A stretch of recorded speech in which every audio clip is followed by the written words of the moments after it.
Ignition sequence start. 6, 5, 4, 3, 2, 1, 0. All engine running. Liftoff. We have a liftoff. Up only. Hello and welcome to Up Only TV. I'm Ledger. We've got a panel of lawyers going to tell us why crypto is a scam according to the U.S. government and maybe some other governments as well. I don't actually know what they're going to say or what this show is going to be about, but I'm pretty sure we're going to learn because they're all smarter than me.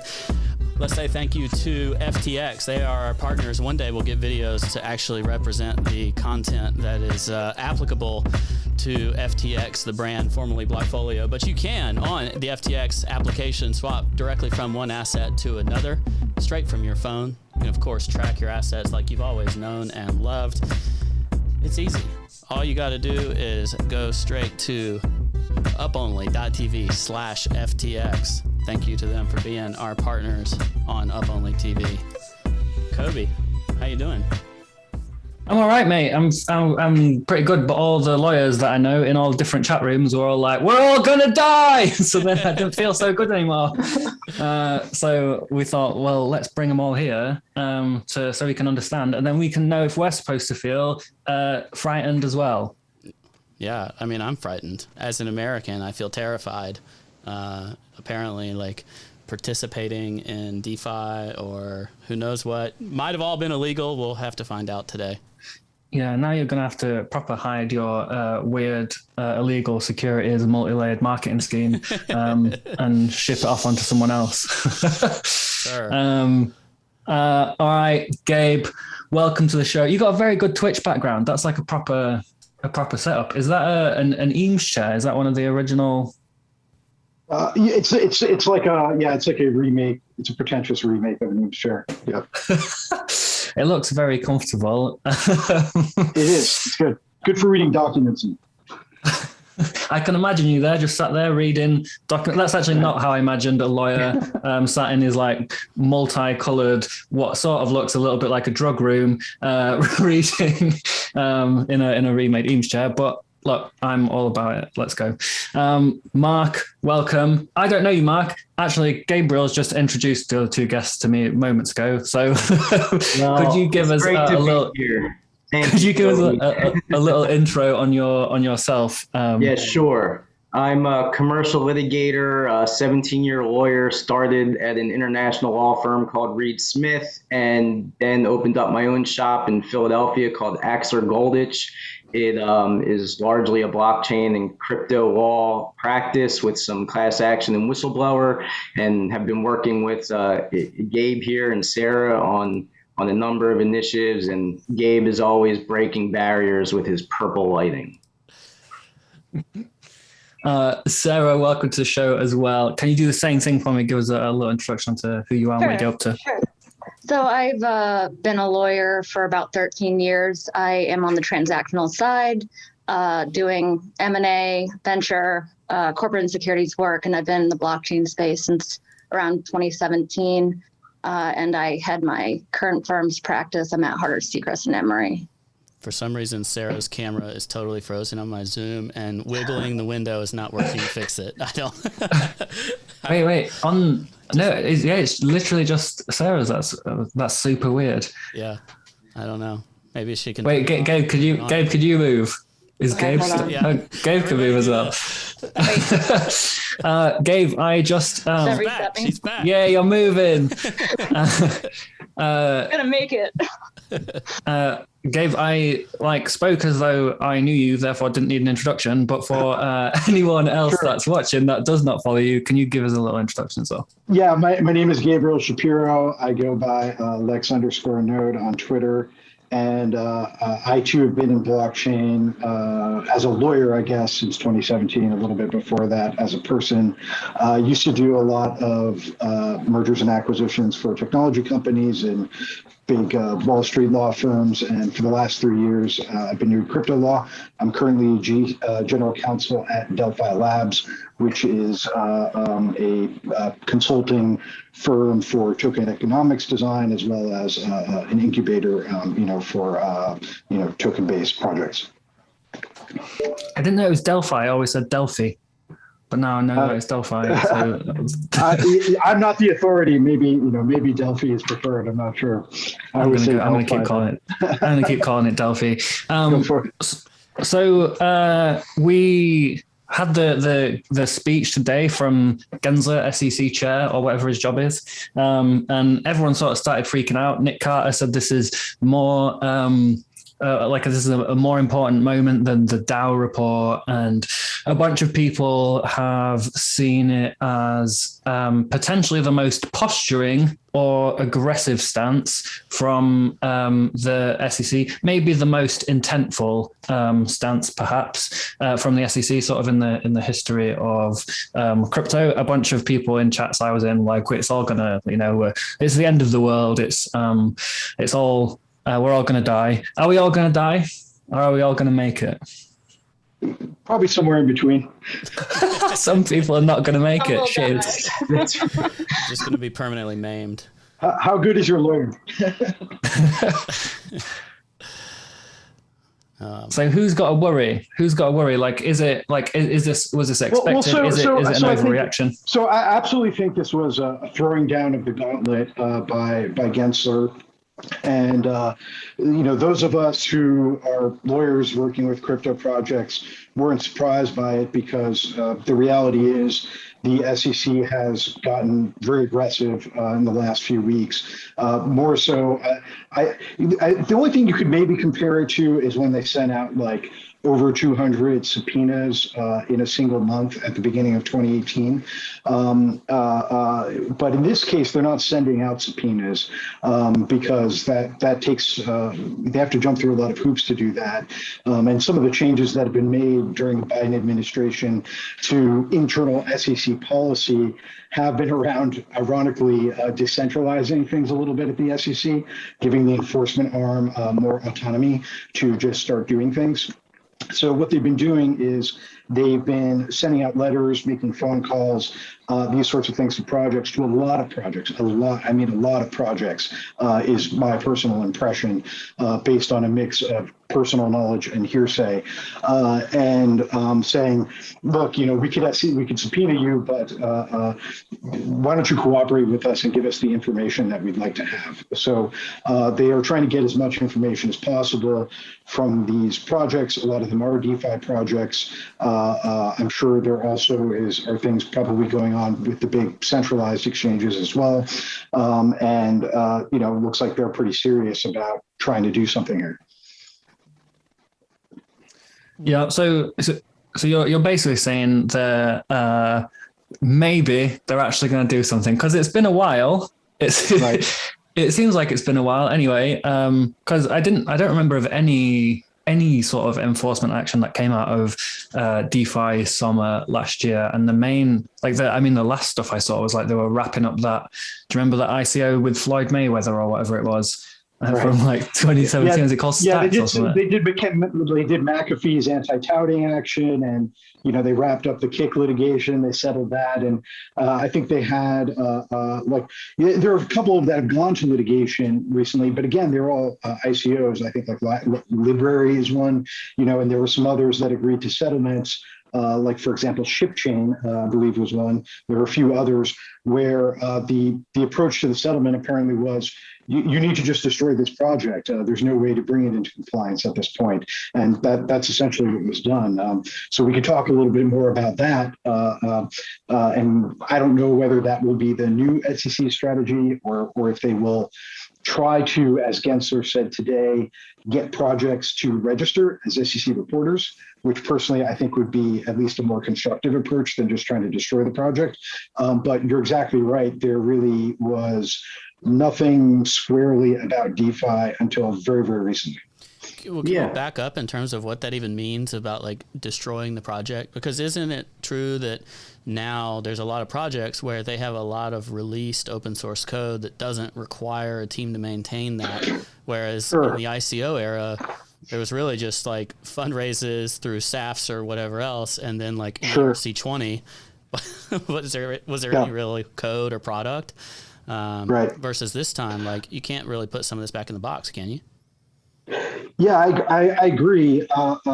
So what can they do? So a little bit of background on the enforcement history, right? So people who might not know.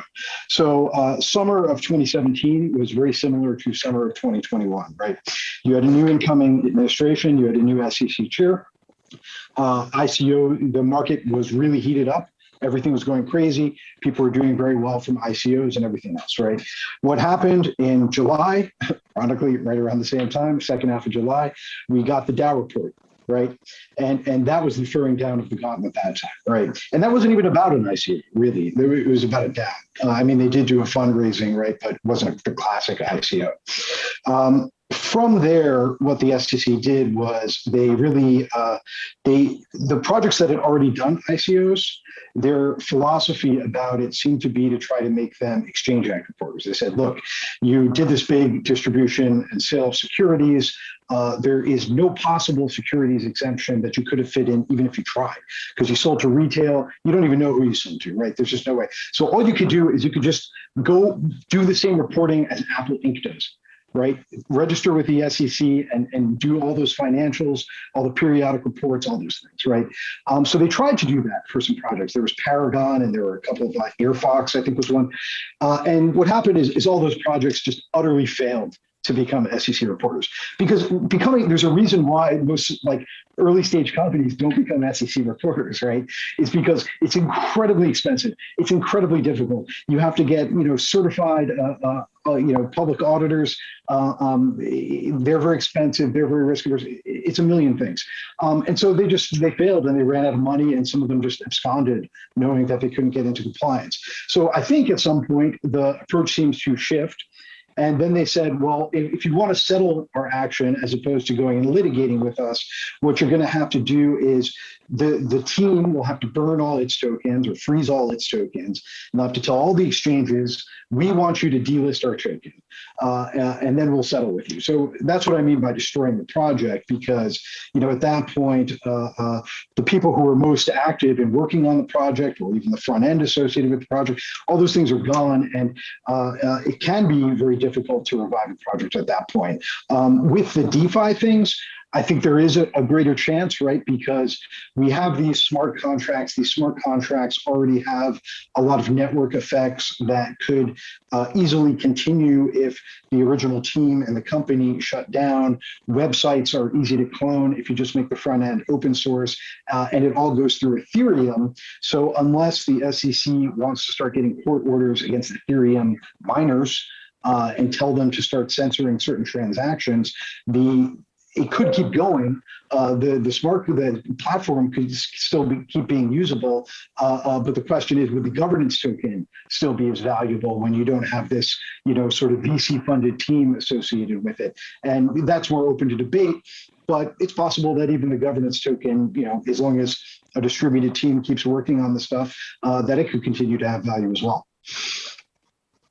Yeah, and I think you heard today Gensler explicitly mention teams and a handful of individuals, and whether they're still involved with a project as being potential targets. And I think we also heard Gensler say quite explicitly that the SEC doesn't have the resources it needs, and that these types of cases take a lot of manpower and time.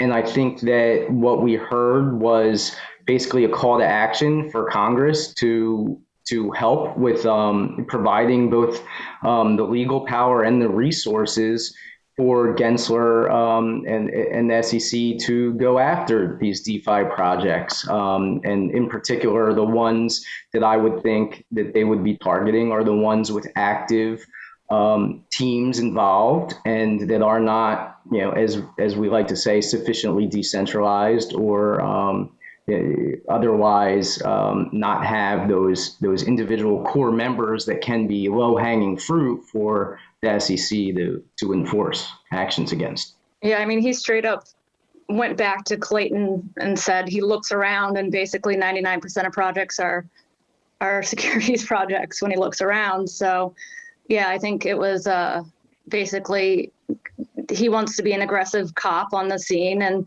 Gary needs the money to do that. So, we can expect kind of a last cycle of enforcement deja vu here.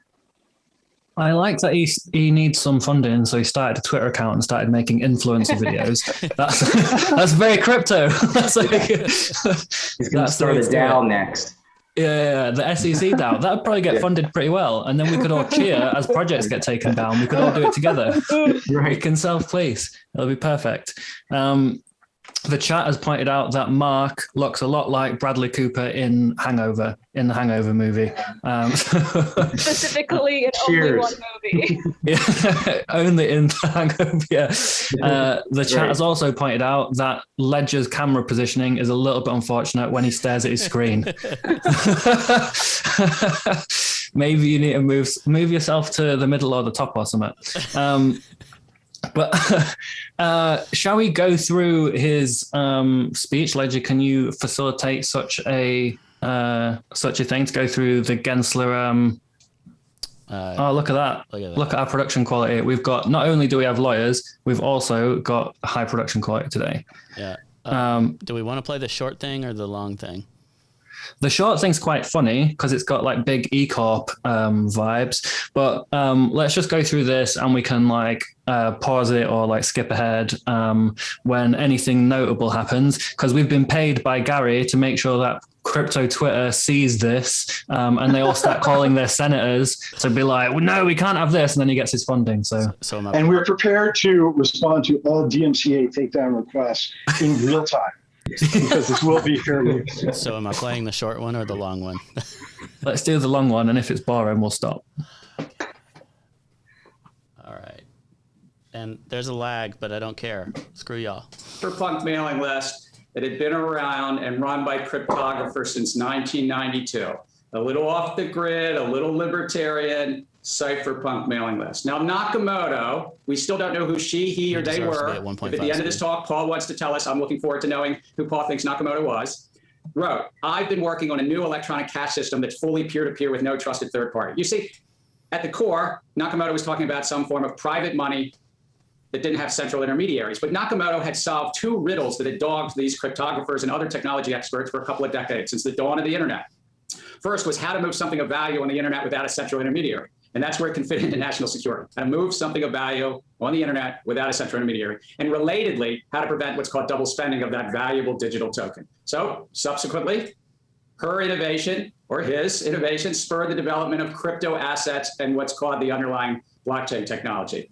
About a dozen years later, did he try and dock world of Satoshi? I missed that. Was he? Yes, he did. About $1.6 trillion of value. Of course, it goes up, it goes down. It's later on. Over 75 tokens worth at least $1 billion each, 1,600 worth at least $1 million of market capitalization. And while that 1.6 trillion is relatively small compared to the U.S. capital markets of nearly $100 trillion, it's still significant. And of course, it's larger than the capital markets. Can you pause, Ledger? Jurisdiction. Yeah, please, God. Has he like got someone to do loads of research for him and then he's just like reading it because I can see his eyes moving, or does he actually know a lot about Bitcoin? No, he knows a lot. He taught a course at MIT for 3 years in between his stint as CFTC chair and now SEC chair. And so I do think that he has a really solid understanding of the technology, but he's one of the few people who has a good understanding of the technology and isn't like ultra bullish on it or ultra biased in favor of it. I don't think he's biased against it either, but he's just kind of like, yeah, it's interesting. I could see some potential utility to it. I get how it works, but markets are markets, and I understand markets, and they need regulation, right?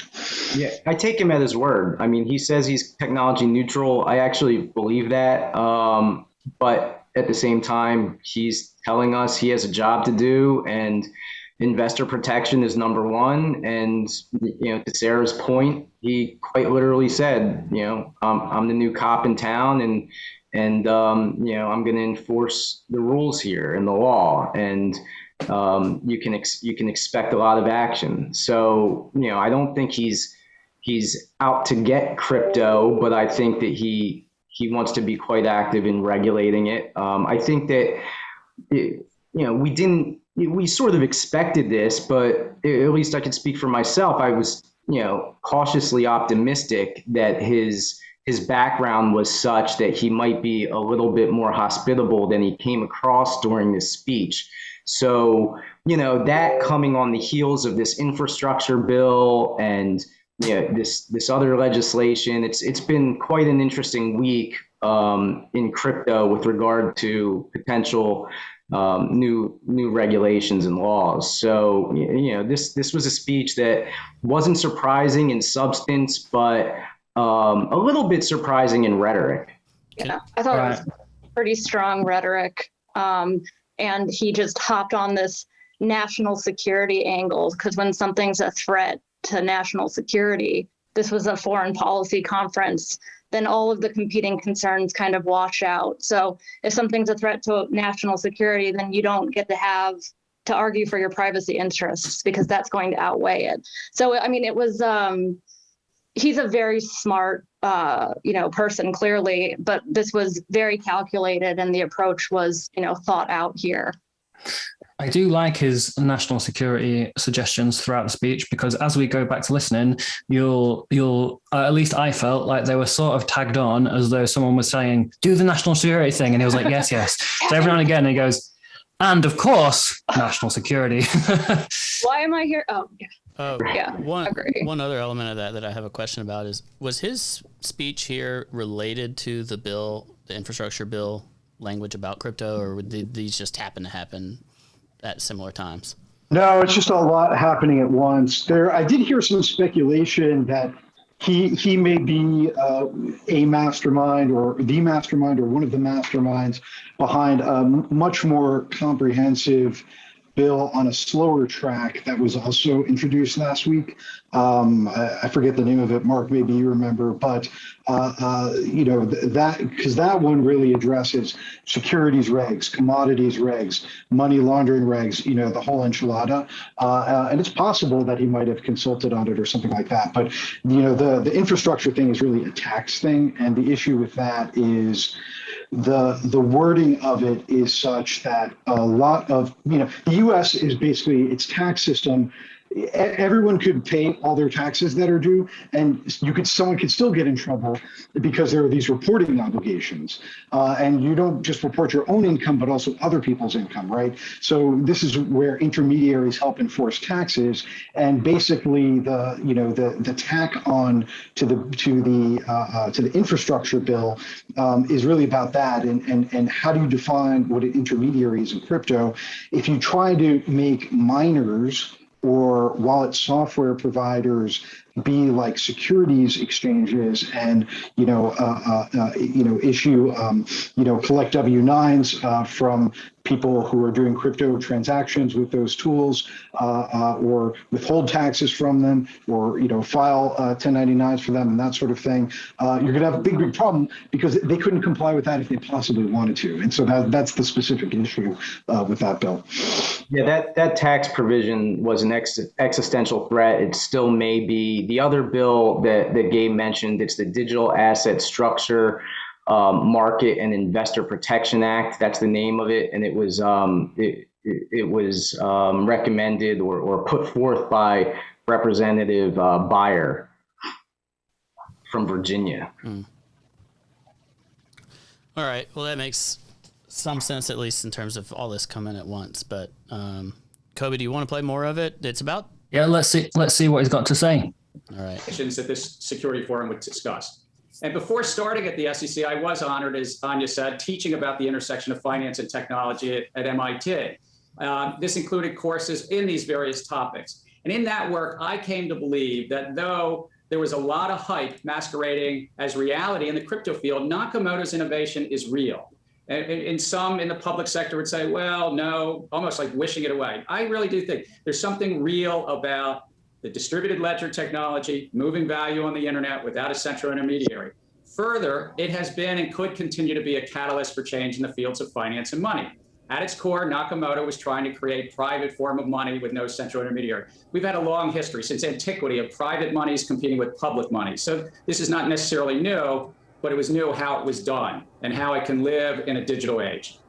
Now, let me say, we already live in an age of digital public monies. The dollar, euro, sterling, yen, and yes, yuan, all are digital. And if you had any doubt about that, It's obvious during the pandemic. I mean, who is actually using paper or coinage money in these days? So such public fiat monies fulfill the three function of monies.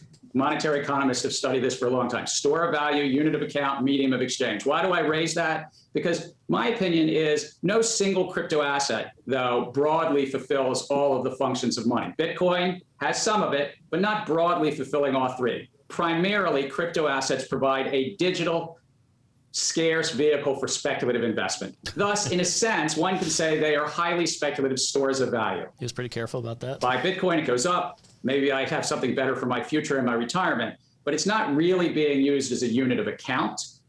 And we also haven't seen that crypto has been used much as a medium of exchange, except for what one large exception. To the extent that it is being used as a medium of exchange, it's usually often to skirt our laws with respect to anti-money laundering, sanctions, tax collection on the dark web, and yes, also it's enabled extortion via ransomware, as we've seen recently. You're going to have to pause it when you want to talk because you are proper quiet compared to him. Sorry. I was just wondering, why does this always get so much it's just got so much strength in like a popular narrative, talking about the way crypto is used in like for illegal activities and stuff. But percentage wise, it doesn't really compare at all. Don't let the truth get in the way of a talking point, I guess. But yeah, I mean, if, someone, some like, tired wife out there beat her husband to death with a mop, you're not going to outlaw mops as like weapons of mass destruction. Like anything that has value is going to be used for, different types of things. And if it's me buying a soda or a criminal buying whatever they do, I don't know why that has to be a moral condemnation on sort of that asset, but it just applies in this space, and it's, pretty tired talking point, but it's not going away. The stats don't matter. We go way out of our way to delineate those things with other things in the world, like guns, as an example, not to trigger anybody.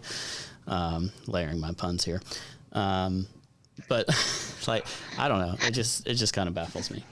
Somebody in the chat, by the way, Cobie, said that Cardano meets all three of his rules for popular. What a surprise that someone from Cardano is delusional once more.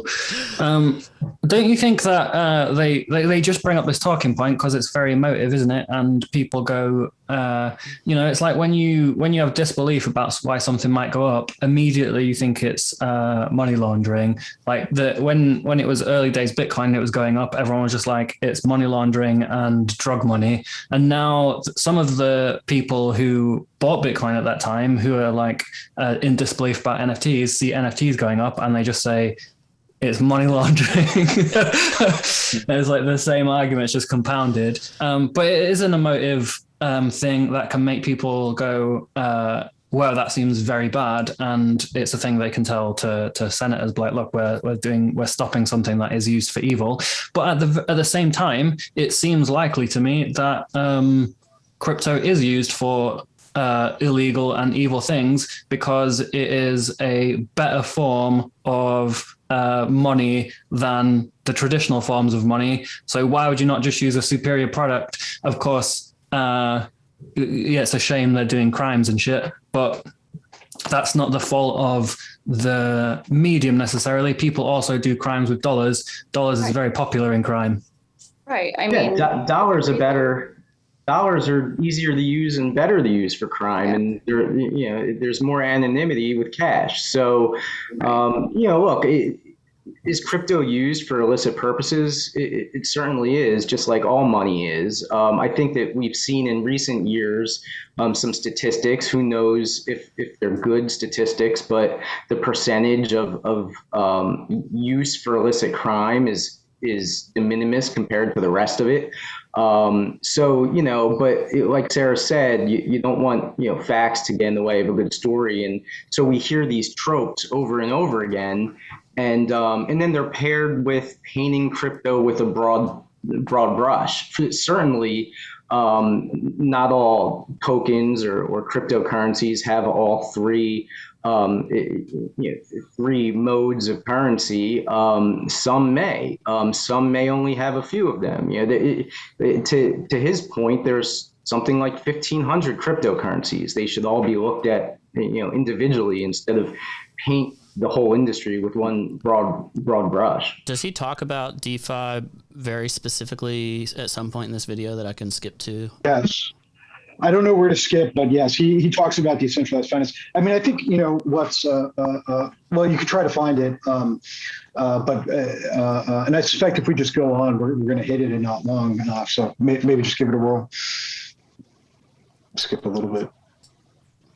You see, with the advent of the internet 40 years ago and the movement from physical paper money to digital money, we nations states around the globe layered various public policy goals over our digital public money system. Sanctions regimes, anti-money laundering, tax compliance. We did that sort of in this digital public money area. And that's what, to some extent, people are using a medium of exchange in crypto. Now, as a policy matter, I'm technology neutral. I would say as a personal matter, I wouldn't have gone to MIT if I weren't interested in how technology can expand access to finance and contribute to economic growth. And I wouldn't have spent so much time around the digital currency initiative at MIT and my colleagues there if I didn't think there was something here that could be a catalyst for real change. But I am anything but public policy neutral in my current role. So he's saying he's technology neutral, as in, like, he doesn't think the SEC should take a position on whether technology is good or bad. His personal opinion is he found it interesting, so went to talk about it, but he's not bullish. Or is he bullish? Does he got like fat bags? His wording is very interesting there. Now that we slow it down and I watch it a second time, we pick up on more things. And he says, I find it interesting, and I think it could be a catalyst for real change. So I think that he thinks. I don't think he views what is currently happening as necessarily the revolution. Right. I think that probably, this is a Democrat Party insider, and otherwise he wouldn't be in this position. And I think he probably has his own vision of how crypto could interlock with some political causes and economic philosophies that he thinks are positive, and it could help catalyze those. He doesn't regard the current status quo of crypto, I suspect, as the endpoint or inherently desirable in itself. That's my suspicion and reading of the nuance. Maybe I'm reading too much into it. No, actually, if you watch his MIT course, there's almost a spooky, that's like 2018 era parallel in what he's describing. So he says it can be a catalyst for change, for tech, that, he thinks Rent should be tech neutral. The only use case he sees is speculation. So fast forward, and he is kind of reheating his 2018 material in this speech. Do you think that he can identify the differences between that speculation and the products that are actually in the real world today?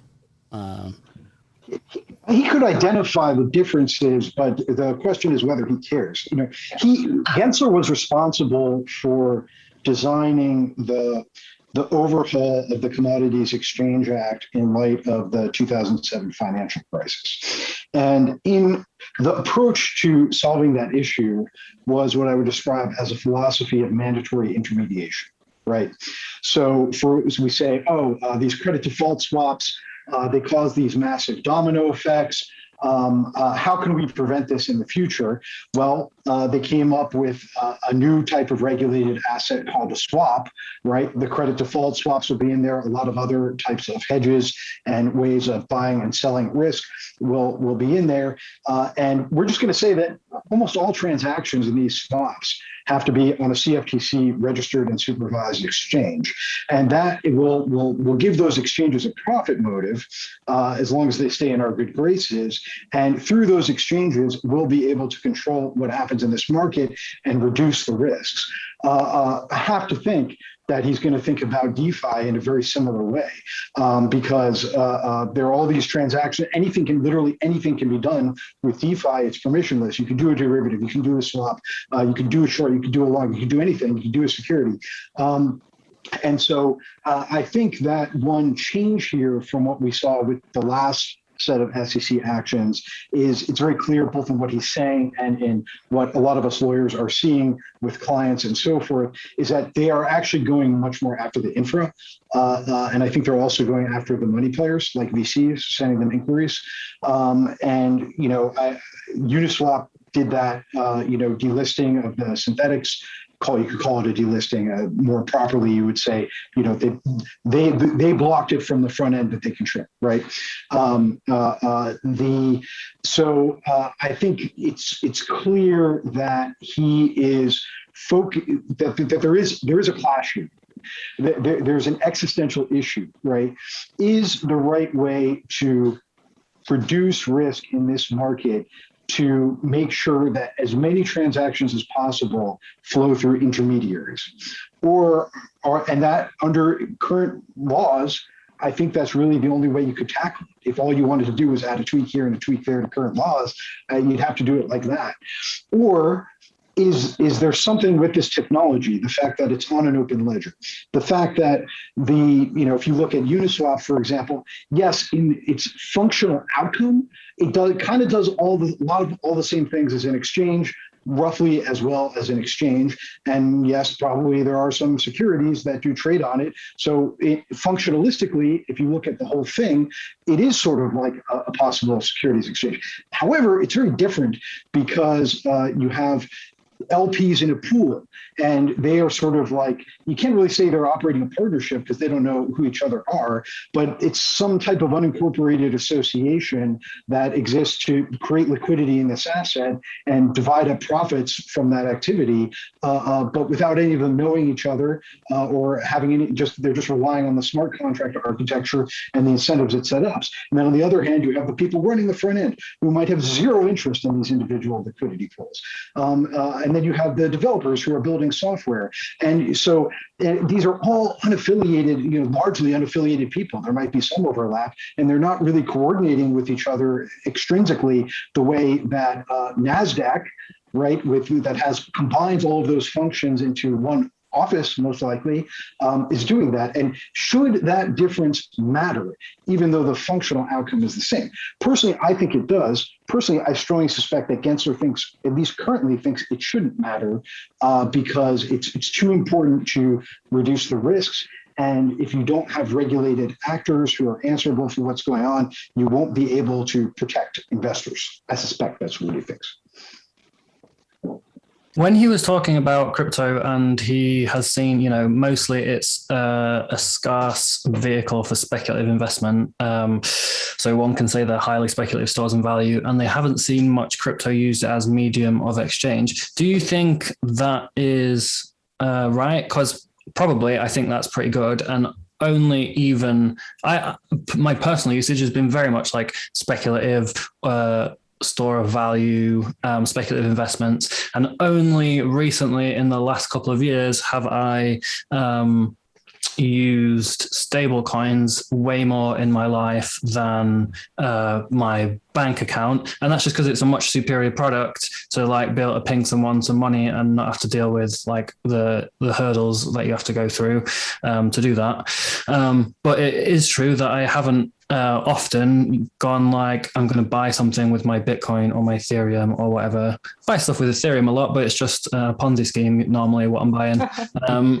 And that's another speculative investment. That line is just kind of obnoxious because use case often follows tax. So if you tax, these assets in a way that makes them, as a medium exchange, be extremely inconvenient. Yes, you can actually watch, it followed the tax treatment, because when people tried to use them in commerce, it was cumbersome, obnoxious, and you had tax consequences. So, that line, they've been using that line, forever, but it's fix the tax issues there, and maybe we'll see, it fulfill that use case more fully. But I just think it's a disingenuous argument. Oh, we've never seen, I wonder why. That's a great point. And Gensler talked at length about stable coins and his view of stable coins as being the backbone to basically an illicit decentralized finance community of unregulated, unregistered exchanges, and really framed stable coins as not being a medium of exchange, and only being used in these DeFi protocols, and how that's troublesome. All right, Ledger, shall we see what how the SEC fits into this? Direct from Gary himself. Sure. As new technologies come along, we need to be sure that we're achieving our core public policy goals. And in finance, what's that about? Protecting investors and consumers, guarding against illicit activity, and ensuring financial stability. And that's where it fits into national security interests. But how does the SEC fit into it? He just tags it on. That's just tacked on. National security, but the SEC. Well, we have a three-part mission for those who aren't familiar: protecting investors, facilitating capital formation, and then in between, maintaining fair, orderly, and efficient markets. Investors, capital formation, and then the markets in between. We focus on financial stability as well as part of that fair, orderly, and efficient markets, but at our core, it's about investor protection.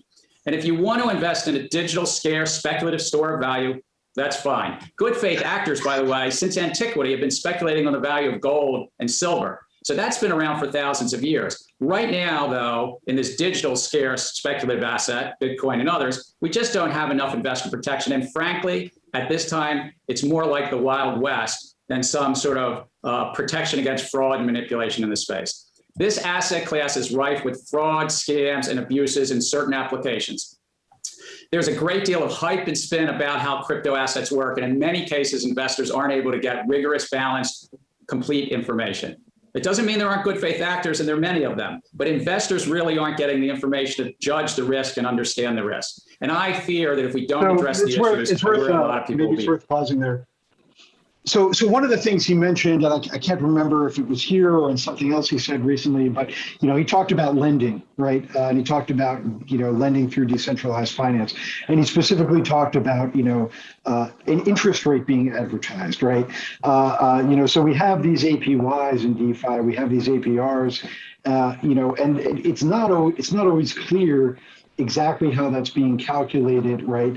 And are people who are looking at that, are they going to understand all of the risks of the idea that they may not get that APR? Are they understanding that it's denominated not in USD or the USD value of a coin, but in some other coin, and that if the value of that coin goes down, in real dollar terms, their APR will be a lot worse. So I do think that this is legitimate. This is a legitimate concern on their part, because people can control how well they disclose about what the risks are, and a lot of the developer teams and so on, their incentive isn't necessarily to make it seem like an unappealing return, and so they often tend to emphasize the good, and they don't spend enough time on the negative.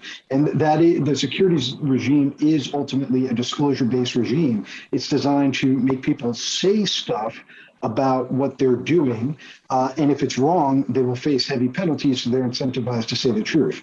And so, one of the things that I think teams can do to try to mitigate, an enforcement action if it does come, is just focus a lot on your disclosure, and try to make it good, as clear and accurate as possible, even though some aspects of it might be kind of a bummer and might make people less likely to click the button. At the end of the day, that investor protection and understanding is what they're aiming for. And you could do it even if the SEC hasn't reached out to you yet and isn't making noise yet. You can still try to make your disclosure as good as possible for both ethical and legal reasons. One of my problems with this is that you can even look at the traditional finance world and realize how badly they get this, because in that space, which is much heavier regulation already in existence, you cannot do multiple day trades with an account under $25,000 because of these round trip rules. If you do it like 4 or 5 times, they lock you down for like 90 days or something. But with an account under $25,000, you can buy extremely out of the money options that absolutely go to zero like 95% of the time. And all you do is like click a checkbox or whatever to enable options. There's very little due diligence in that space to prevent you from losing all your money. how does that? Don't worry, if you lose all your money, there's a highly regulated payday loan you can get that you can just roll into some new options. Don't worry, they're well regulated. And you can do it immediately, and then they can drive you to bankruptcy from that. Like, they're not doing a very good job of actually protecting regular investors in that space. Why do we expect them to do anything decent in crypto? Yeah, I mean, I don't disagree, but yeah, look, I don't disagree. I will say in their defense, big on their agenda, the official agenda of the SEC this year had nothing about crypto in it. But it did have things about gamification in the traditional market, and clearly what they're looking at there is the Robinhood phenomenon, the GameStop phenomenon. I suspect that there again, I probably disagree a lot with Gensler. I think the whole GameStop thing and the fact that Redditors can get together and try to make their own moves in the market to level the playing field is like 100% positive thing. I'm a populist in this regard, but sadly, I strongly suspect that a lot of SEC staff are not populist. There was a time where Robinhood like showered you in fireworks or something, like when you made a trade. Right. So, yep. Really? Yeah. There was the game of Hilarious in the app of celebrating. That sounds nice. Yeah. I do like that they got annoyed with all the Redditors coordinating to like share information and stuff, because it's like insider information is bad, but also the exact opposite is bad, like public coordination. Outsider information, that's not allowed either. Just no information. Who's allowed to trade then? Is it just Nancy Pelosi? She's a good trader, man. She's a good trader. Yeah, I think there's sort of larger generational divides there's just like a fissure that's widening, where the younger generations feel that they are being denied access to the same opportunities that, the people that are making laws that benefit themselves and the older generations and incumbents. And, from an accredited investor laws, where the amount of income that you need to even be deemed, intelligent, sophisticated enough to put money in a startup, it's prohibitive to most people under 30, or, you could probably expand that to 40.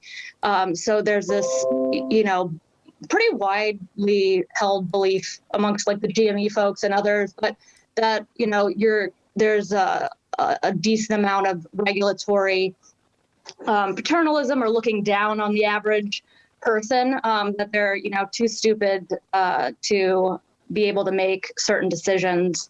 But, like payday lending, but there's been lobbying that will allow you to funnel into like very stupid, but like state sanctioned decisions in your life, like going to, all private school on loans, which, I'm a victim of. Yeah, I like some of the paternalistic regulation has sort of played out in a way recently, where anyone that has used, I think it's the DYDX platform. I've never used it. I don't own any, whatever, but anyone that used that platform got an airdrop, I think today, like a post, like usage based, maybe similar to Uniswap, airdrop, unless you'd used it from a US IP address where they didn't give you their free coins. Cause in the US, if you get stuff for free, that's like proper not allowed. You can't be giving US people, free money. Does anyone know how they're actually implementing it? I was trying to figure it out, and it's not like they have it. If they have like a personal, like they don't have like a personal account system, it's based on Ethereum address. So other than just they have the front end, right? Yeah, they have their front end, so it'll be like front end attaches your IP to a address like on their end, and they just stored that, and then when you these could just addresses, you could just VPN around it, right? Unless they've been storing them all along. I guess they figure if they block the U.S. traders from trading, that the wallet addresses that they'll have on file are from outside the U.S. and they can. But how do they block the traders from trading if it's all through an Ethereum wallet?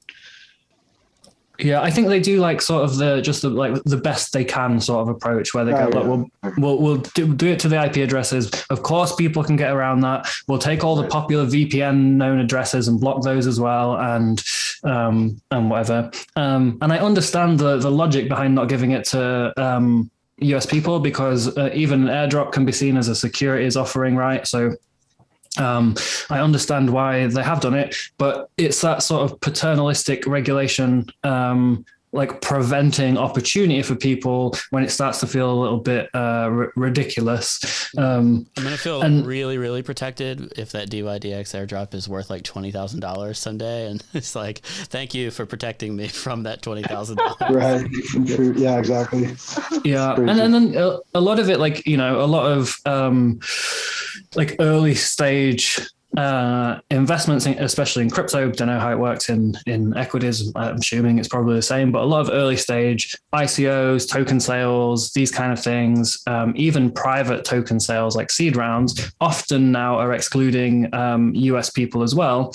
And that lack of inclusion in opportunity is just another.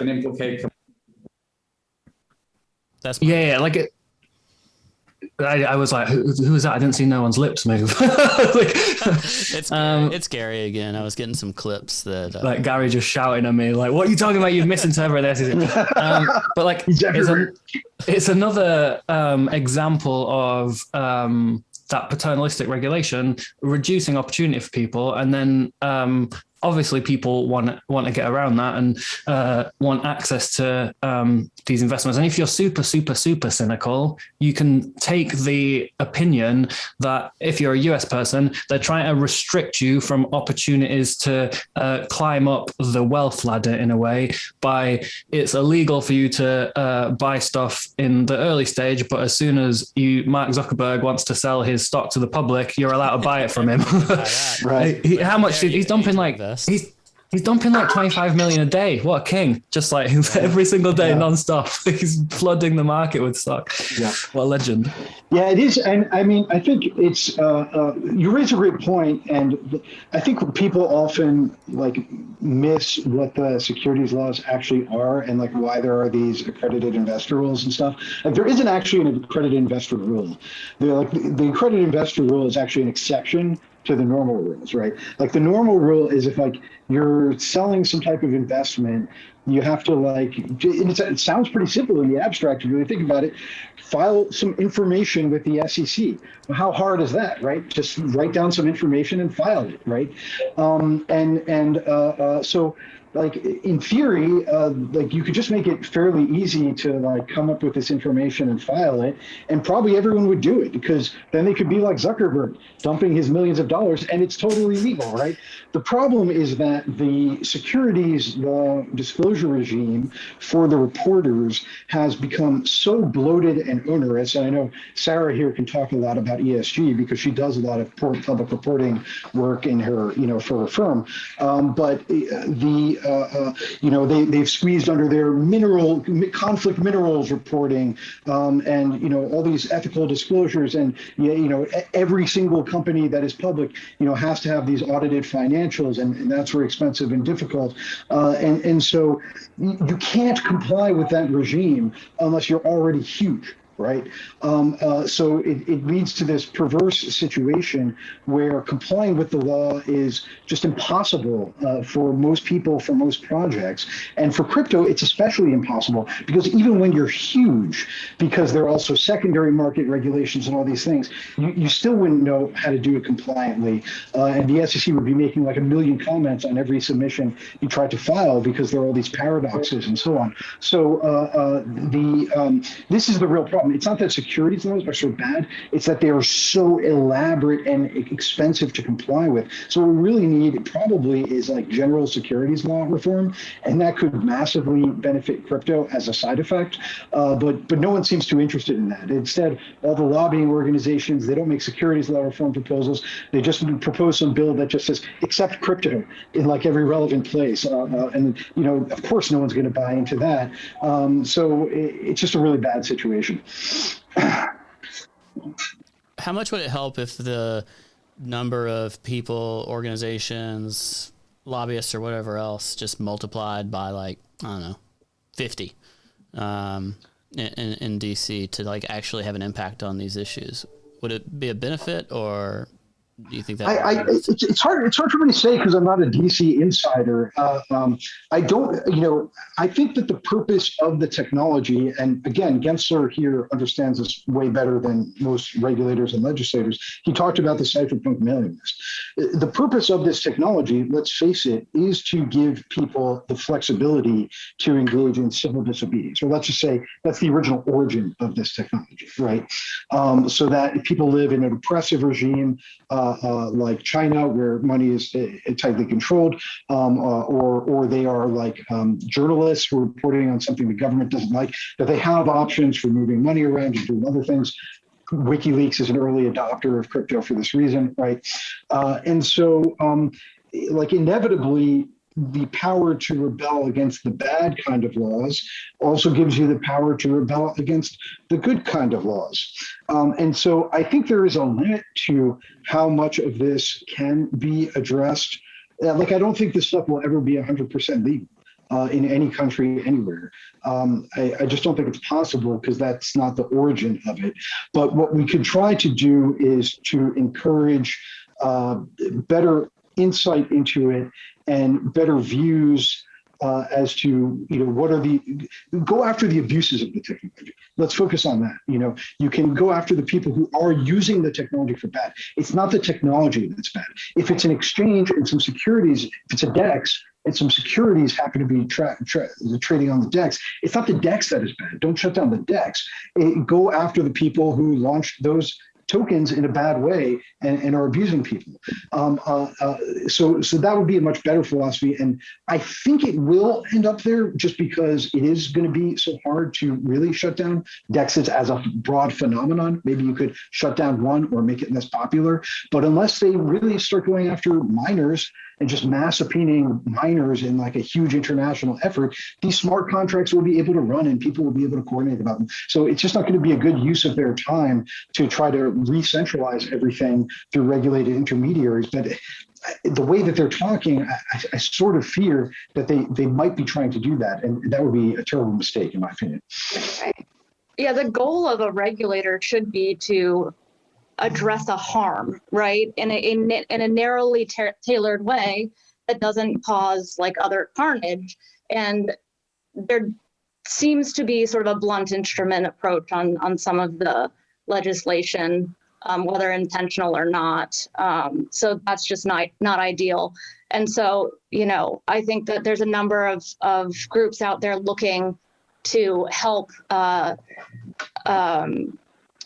propose sensible solutions that address the harms that are being, focused on, and giving them comfort that those can be addressed, while not sort of razing the entire space to the ground, burning it to the ground, for daring to exist type thing. Of course, neither of us really answered your question, which is multiplying people, right? And so I think that, sure, I do think, I think though that you don't just want more people, you want every relevant constituency to have a voice.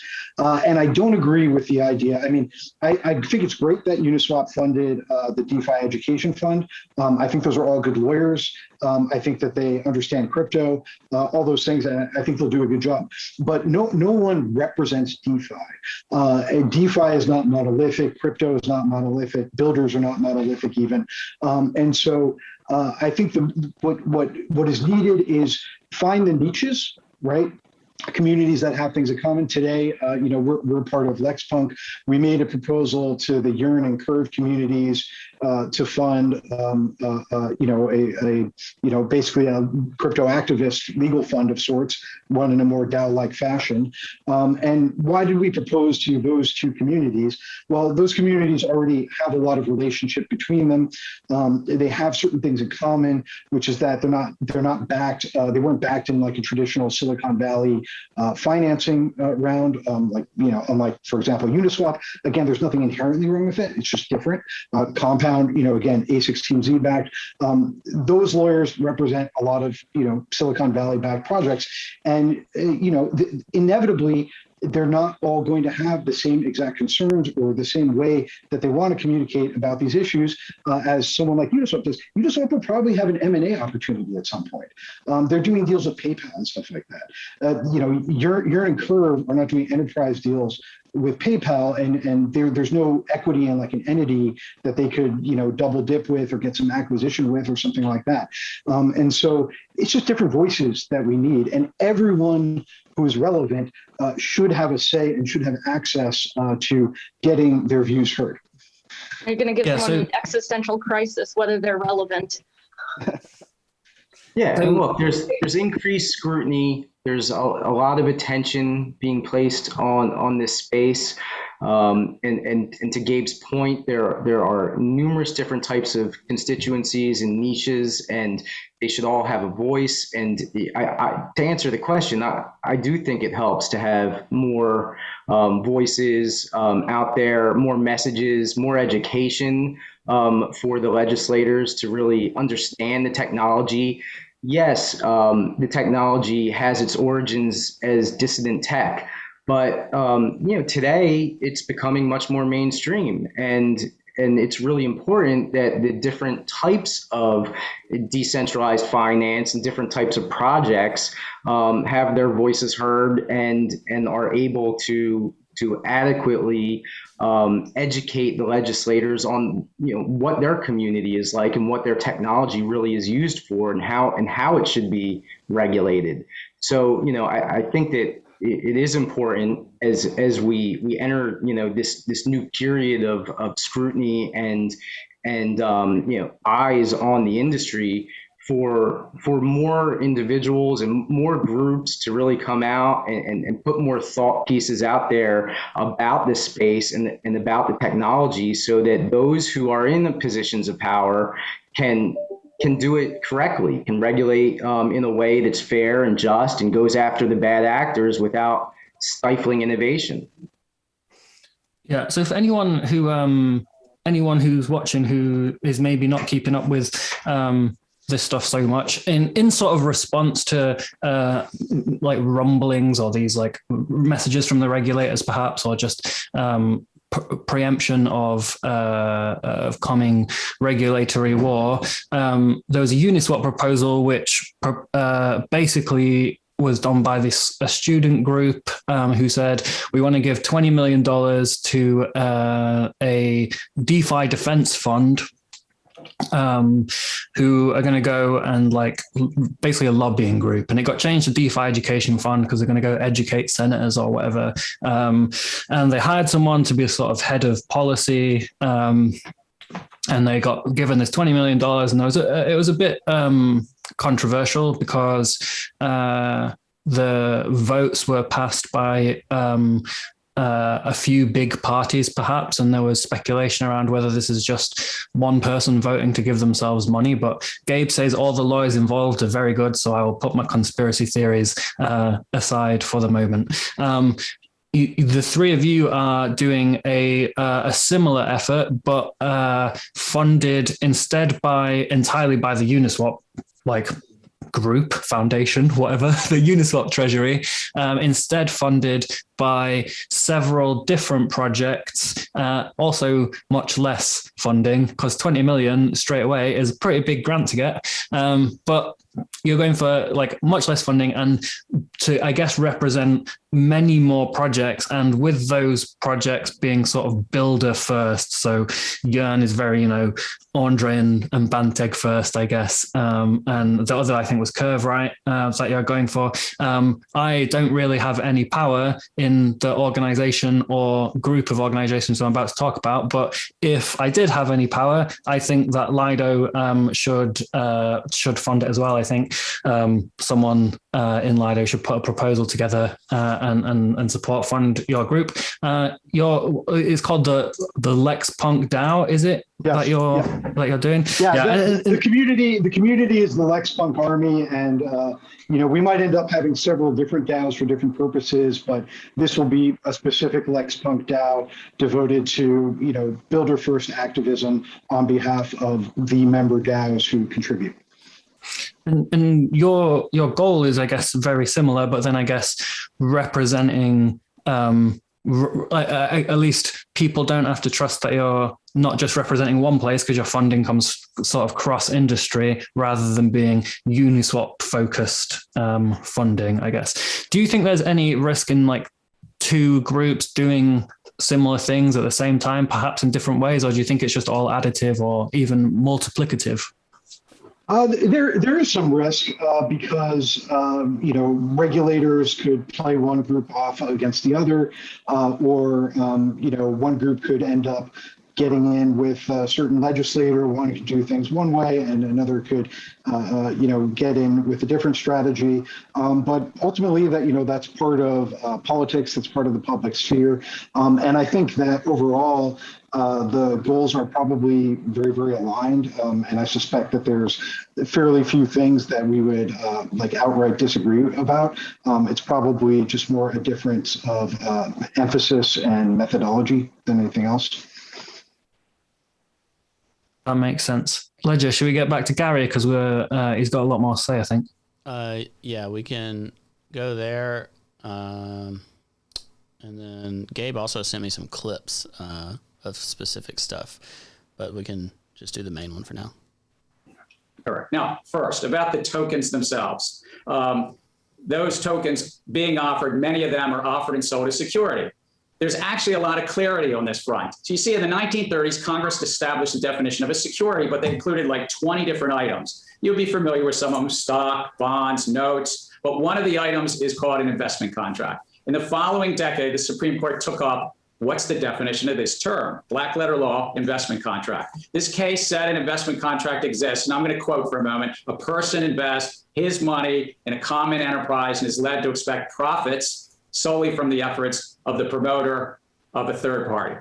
You might have heard of it. It's called the Howey test, related to an estate of William Howey that actually was about orange groves in Florida. And what do orange groves in Florida have to do with cryptocurrency? Well, the Supreme Court has upheld this test a number of times subsequently. And so further, there are other tests. There are many other determinations what comes under the federal securities law. Now, my predecessor, SEC Chairman Jay Clayton, I think, said it well in 2018 in congressional testimony. He said, to the extent that digital assets like, and I think he named Bitcoin, but he said, to the extent that digital assets like initial coin offerings or ICOs or securities, and then he goes, and I believe every ICO I have seen is a security, we have jurisdiction. Federal securities laws apply. I find myself agreeing with my predecessor, Chair Clayton. You see, generally, folks are buying these tokens in anticipation of profits. That's the core thing the Supreme Court said. And there's a small group of entrepreneurs and technologists standing up and nurturing the projects. Geez, anticipation of profits, small group of entrepreneurs standing up something. Our federal securities law says there's a need for some protection. And I believe we have crypto market now where many tokens may be unregistered. So he's talking a bit here. He's saying, you've got this Howey test and basically, it's a security because there's a group of people anticipating profits that rely on the work of a coordinated small group of other people in order to bring them value. Therefore, they're kind of investing in this group of people rather than the asset itself. The asset would have no value without these people behind it that were nurturing it, in his own words. And because of that, these things are unregistered securities and require disclosure and market oversight and stuff. I remember a bunch of this from, Gabe's like flying around and did a full thing upside down for a bit. Zoom I remember today, man.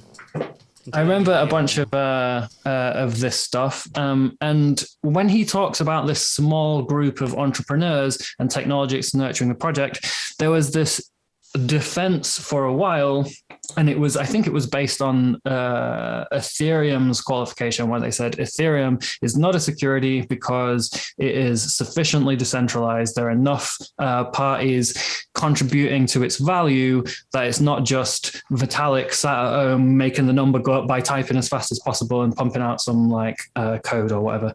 And there never seemed to be, from my perspective, I didn't pay too much attention though, so you can correct me if I'm wrong, but there never seemed to be much clarity or a framework for what sufficient decentralization is or means. And therefore it just remains this sort of amorphous and mysterious entity that I imagine a bit like a smog.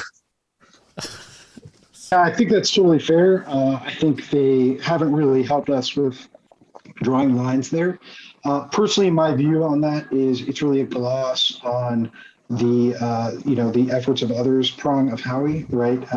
If there's not a clear and distinct sort of group within a common enterprise that's predominantly responsible for the entrepreneurial efforts, then at that point, that prong of the Howey test wouldn't be true anymore. It wouldn't be an investment contract. And this is a gloss of how that applies in the specific context of open source blockchain technologies. But this has become an issue, right? Because in the Ripple litigation, because Ripple is saying in its defense, well, you guys said ETH is not a security. You said BTC is not a security. Why are we a security? Please explain. Because we have a lot of different people running nodes on our network. It's not all Ripple Inc. So what's the problem here? And so the problem is, ultimately it's a fuzzy thing.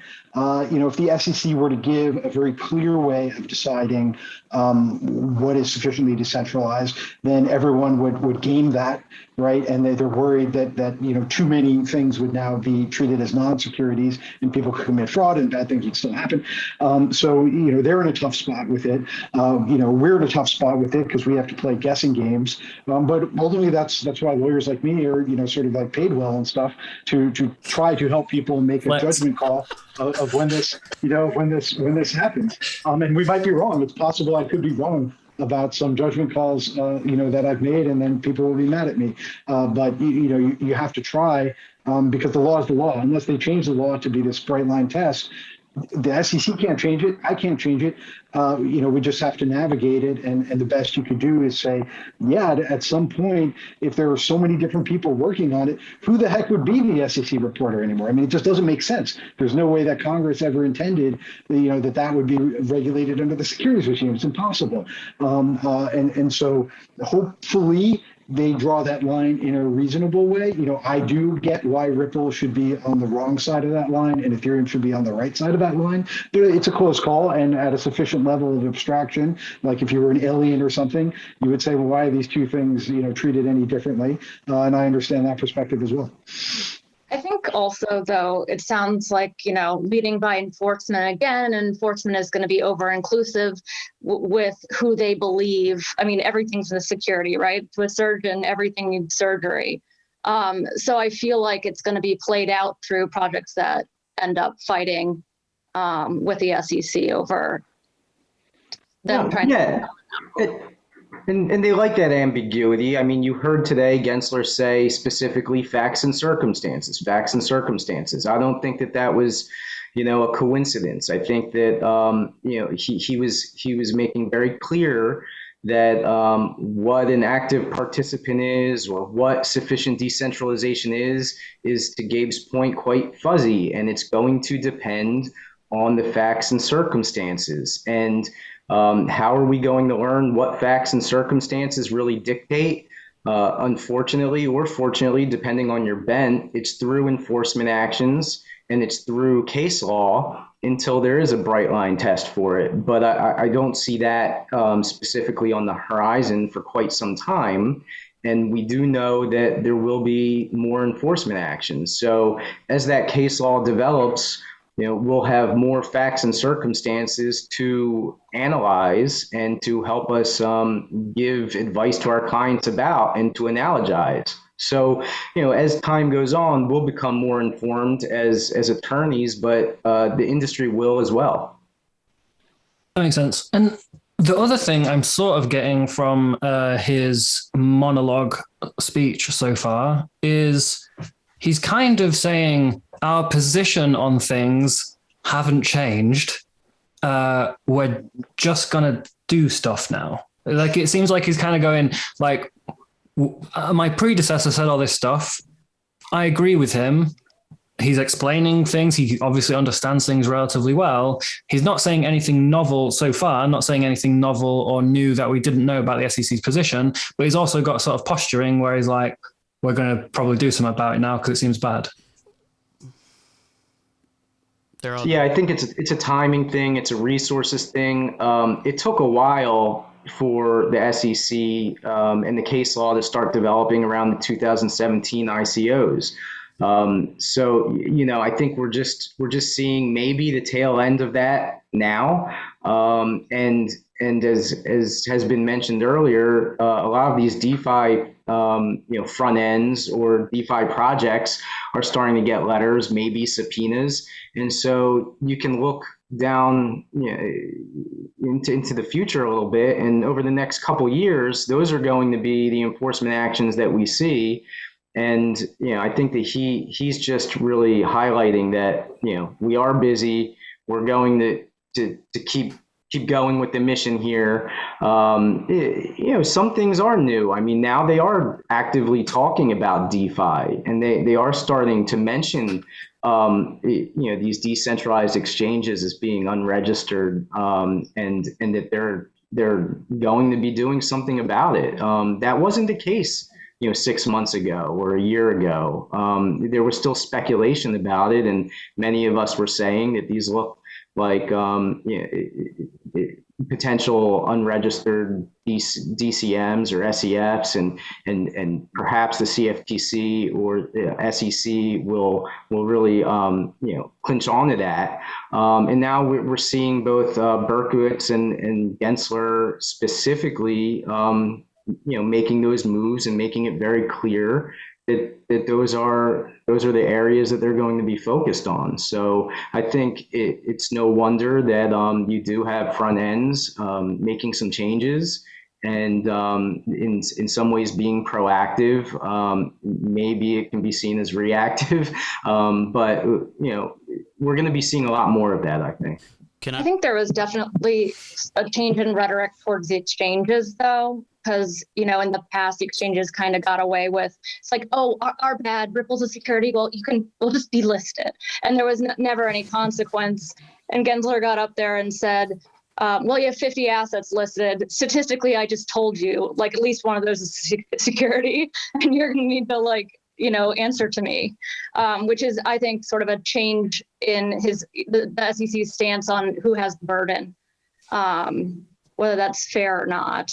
That was a really interesting thing that he said when he's like, look, if you have 150 tokens listed, a good amount of those are going to be securities. I mean, he's just saying, just based on the probabilities. But if you have 3 or 4, maybe you'll be all right. Or not, Or not. I believe these platforms not only can implicate securities laws, but some platforms also can implicate commodities laws and the banking laws.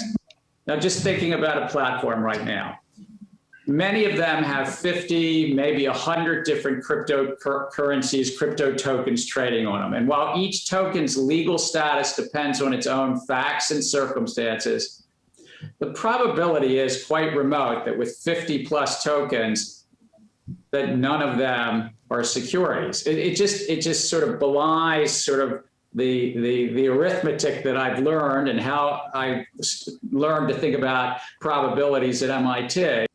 I believe these platforms not only can implicate securities laws.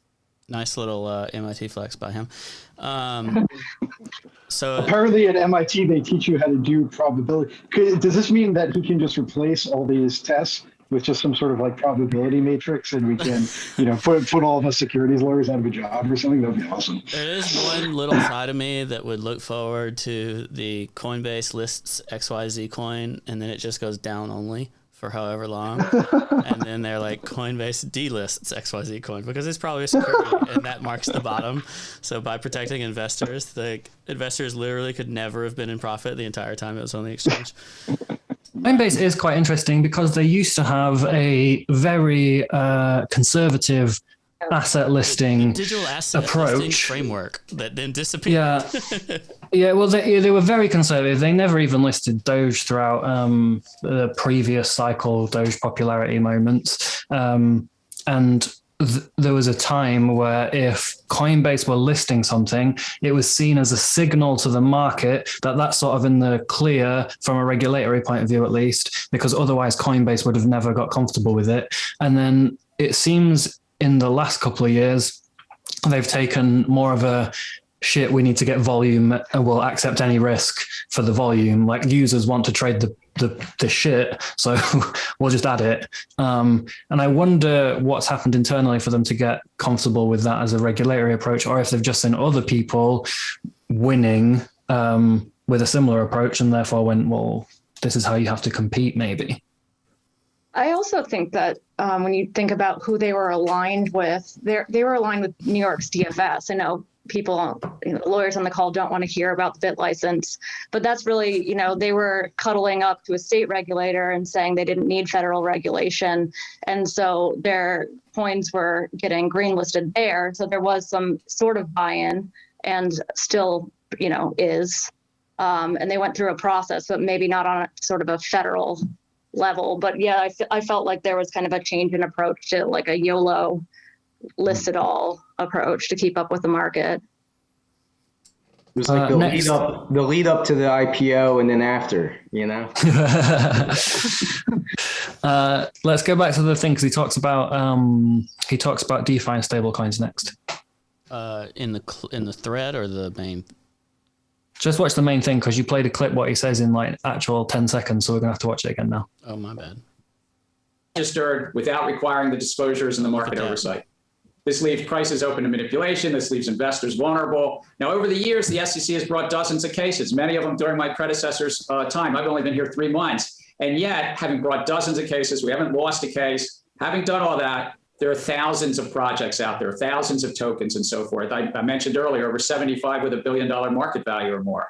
There are also initiatives by a number of platforms. And I'm going to mention 3 types of platforms: trading platforms, lending platforms, and then there's a third type of platform called decentralized finance, which sometimes is doing one of the first 2 things. And there are many crypto tokens within these platforms priced off of the value of securities and operating in this space. And so I would have to say that with regard to these 3 types of platforms, the world of crypto finance now has these venues. I believe these platforms not only can implicate securities laws, but some platforms also can implicate commodities laws and the banking laws.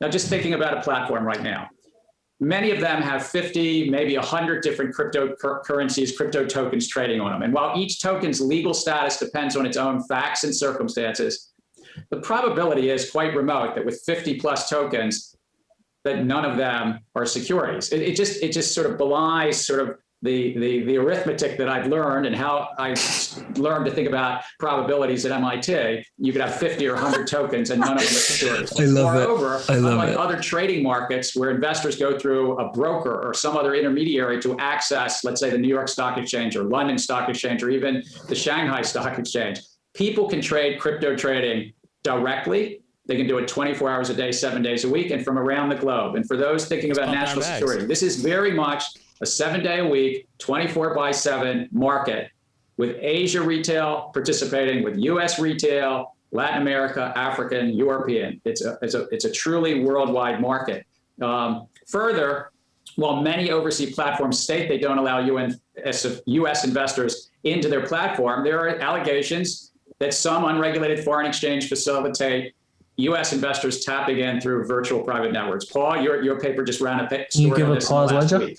The American public.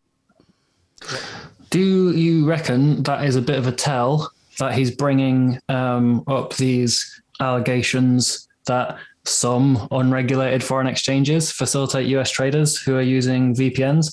I wouldn't know any of those people. Do they know any? I don't even think that's happening. That's probably not true. But like at the same time as that, you've seen many of the big foreign exchange, unregulated foreign exchanges update their KYC requirements, update their like maximum withdrawal per day requirements for non-KYC'd accounts. And stuff like that. And leverage, and reducing leverage, right? Yeah, and reducing leverage as well. Just reduce their maximum leverage. I think that's almost certainly that's no accident. Yeah, he's talking about Binance, and he's talking about other, exchanges that say they block the U.S., but it's like a joke the way they block the U.S. They probably don't even block the U.S. as well as Netflix blocks the U.S. Because if you want to watch, Netflix in the U.K., it's actually hard, right? Like you gotta, like if you don't have like the best VPN that like most rapidly like changes its IP addresses, it's already going to be blacklisted by Netflix. And of course, we know that's not true of a lot of these exchanges. So I think that's what he's getting at. But he also said in there, he said there are three types, right? There's exchanging, there's lending, and then there's DeFi, right? And then DeFi does one of the first two, right? So, that might be the first explicit reference to DeFi in here, but clearly he's thinking about that and thinking, how can we go to the platform? Because yes, there are 1,000 projects is much, much more efficient if we can attack the infrastructure like a DEX than if we do 1,000 prosecutions against 1,000 projects, right? So he has to be thinking that way.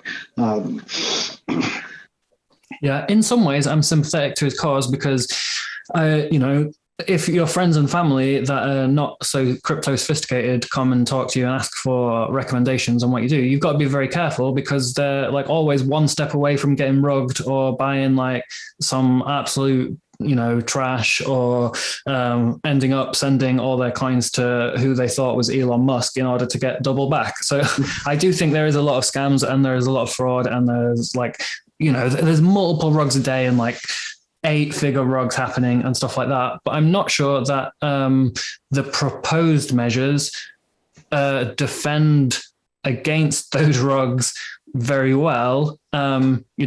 Adding like the APYs nominated in Ethereum, not USD, would not have saved people from Titan, for example.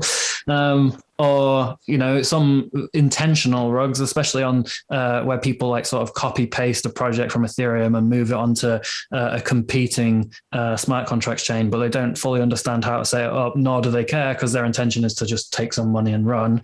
I feel sympathetic to those things. And obviously like fraud like that is bad.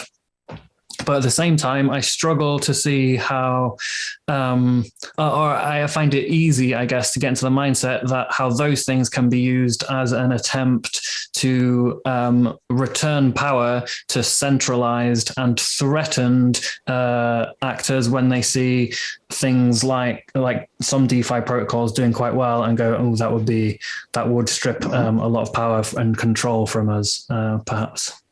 Yep, totally.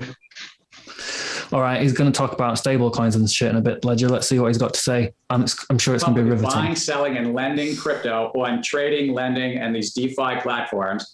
And there's significant gaps in the investor protection. Now, make no mistake, to the extent that there's securities on the platforms under our laws, the platforms have to register unless they meet some exemption. Make no mistake, if it's a lending platform, it's offering securities, it also falls within SEC jurisdiction.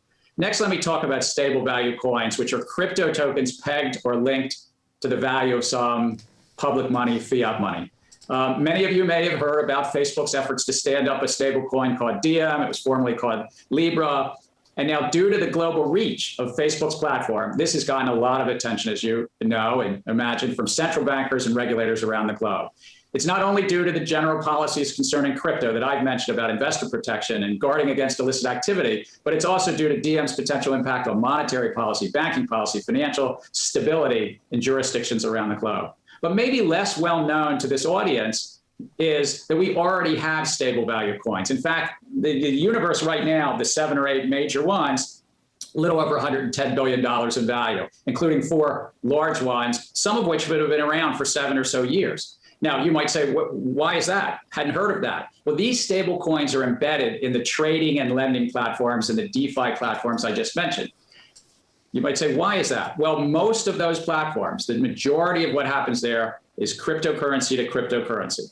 It's not US dollar versus Bitcoin, but it's something called a stable value coin, maybe US dollar Tether or US dollar USDC, which was started by a couple of companies here in the US. But it's a stable value coin versus Bitcoin.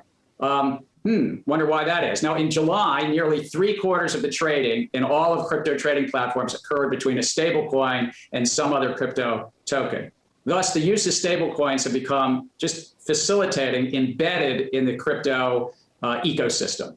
And Why might that be? Well, you see, these platforms may facilitate those seeking to sidestep a host of public policy goals. Sidestepping our traditional banking system because you don't have to give them any bank account information. You're just going stable coin versus Bitcoin or another crypto. Potentially sidestepping any money laundering, tax compliance, sanctions, which ought to be of interest to this audience, and the like. So this all affects national security. Stable coins, well before any Facebook DM, are right now in the center of this marketplace. Further, these stable coins may be securities and investment companies. To the extent they are, we at the SEC will apply full investor protection under what's called the Investment Company Act and other laws on these products. And I look forward. So when he says stable coins may be securities and investment companies, is that effectively saying if there is a stable coin that is backed by securities, the stable coin itself is a security, so owning it is, you need, like the people issuing it need to go through the same thing you would do if you were doing an equity sale or whatever. What is this? What does this statement mean, that stable coins can be securities and investment companies themselves?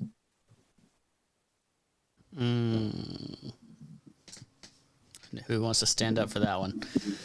Well, I think you're right. I mean, there are certainly stable coins that are backed by securities, and there's a question as to whether that would make the underlying stable coin a security. And I think that he's indicating here that it certainly could. Now, there's also a core team, right? That is putting together stable coin infrastructure and selling stable coins. And I think that there's a question as to whether certain stable coins are actually securities in a company that is running a stable coin business. So, I think that that's what he's really targeting, both stable coins that are backed by securities and stable coins that themselves may be securities because they're an investment in a company. Got you back, Gabe. How you doing? I'm back. We were talking about the thing he was saying about some stable coins may be like securities and investment companies. Mm-hmm. Do you have any thoughts on this? Like, what is he getting at with that? Is he saying all the stable coins are bad? I think they're security. I mean, I think most stablecoins are securities, particularly the ones that have scaled very well, right? And the reason for that is simple, right? They require enormous trust in a counterparty, and everyone who holds that stablecoin is at the mercy of the skill and honesty and transparency of those issuers, right? If Tether, I don't personally think Tether is a scam as such. I know many people do. But hypothetically, if it were to turn out to be a scam, the reason for that would be the decisions of this company that none of us can go to its meetings. None of us know what's being decided there. None of us knows exactly what assets they hold, other than what they tell us about it, which has increased, but still isn't a huge amount of information. And so, yes, you are reliant on their entrepreneurial efforts to get the value of that token, right? You're not looking for it to increase, but looking for stability could be shoehorned into the securities regime as well. Remember, Howey is not the only securities law test, as he was at pains to say. There's debt securities and there's other types of securities. There's even something just called like profit interest, right? Notes, these types of things, shares. Yeah, absolutely. It has this massive counterparty risk, and there's no way to protect against that risk unless there's some type of mandatory disclosure regime on the part of those issuers, and there's an empowered independent watchdog to make sure that they follow it. On the other hand, there are relatively trust minimized forms of stablecoin, right, that don't really have that counterparty risk. They might have other risks. They might have technological risks, poor algorithm design risks, just people lose interest and stop participating in enough risks, right? But they don't have the counterparty risk. And I think probably those are not securities, right? I would hope that something like UST, for example, or RAI, for very different reasons, because they have very different mechanisms, but that these are not securities because, RAI uses ETH as collateral. We know ETH is not a security because even the SEC told us that, right? That's its only collateral.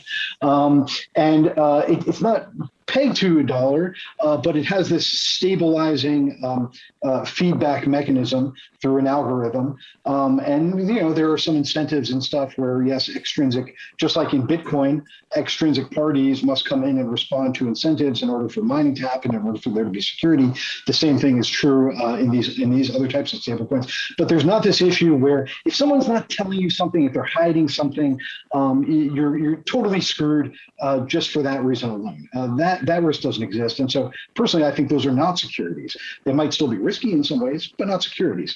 And what I really hope is that we don't have these stupid stablecoin bills where stablecoin becomes a new regulated asset class because it's meaningless, right? And people will bypass it. They'll do something pegged to the Big Mac, as people have said on Twitter. I'm sorry, I'm forgetting exactly who said it, but someone smart, you can look at the threads. And then you could just, if that's divisible, then people will like secondarily have like a pretty good stable coin because the prices of Big Macs don't change. And so it's just stupid. We don't need some new fancy regulation about stablecoins. Just focus on the fact that there are securities or sometimes, might be other types of regulated assets under the current regime and enforce that way. And let these more decentralized things that frankly are a lot less scalable and pose a much lesser threat existentially to the existing system in their current form. Let those play out and see if they're beneficial for humanity, and provide some good flexibility for people who might not be able to get a traditional bank account, or PayPal might have banned them for some stupid reason because of their politics. They do need something, and if the only thing they can get that's stable is a security that's regulated under the SEC, well, guess what? That securities issuer might have the exact same political issue with them as PayPal does, and they will be totally out of luck. So I hope that they will stick a little bit more with the traditions and focus on the stablecoins that are securities and not go after the algorithmic or purely commodities-based ones. Yeah, I got banned from PayPal many years ago because my PayPal account was associated with cryptocurrency, and then now they sell cryptocurrency directly within PayPal, but I didn't get unbanned, which seems like a miscarriage of justice. Yeah, I'd say. All right, Ledger, we're getting towards the end of his speech. The next bit's kind of boring because he talks a lot about custody and CME, but then he says all the weird stuff after that, so we're just going to have to get through it. Okay, maybe I'll speed it up a little.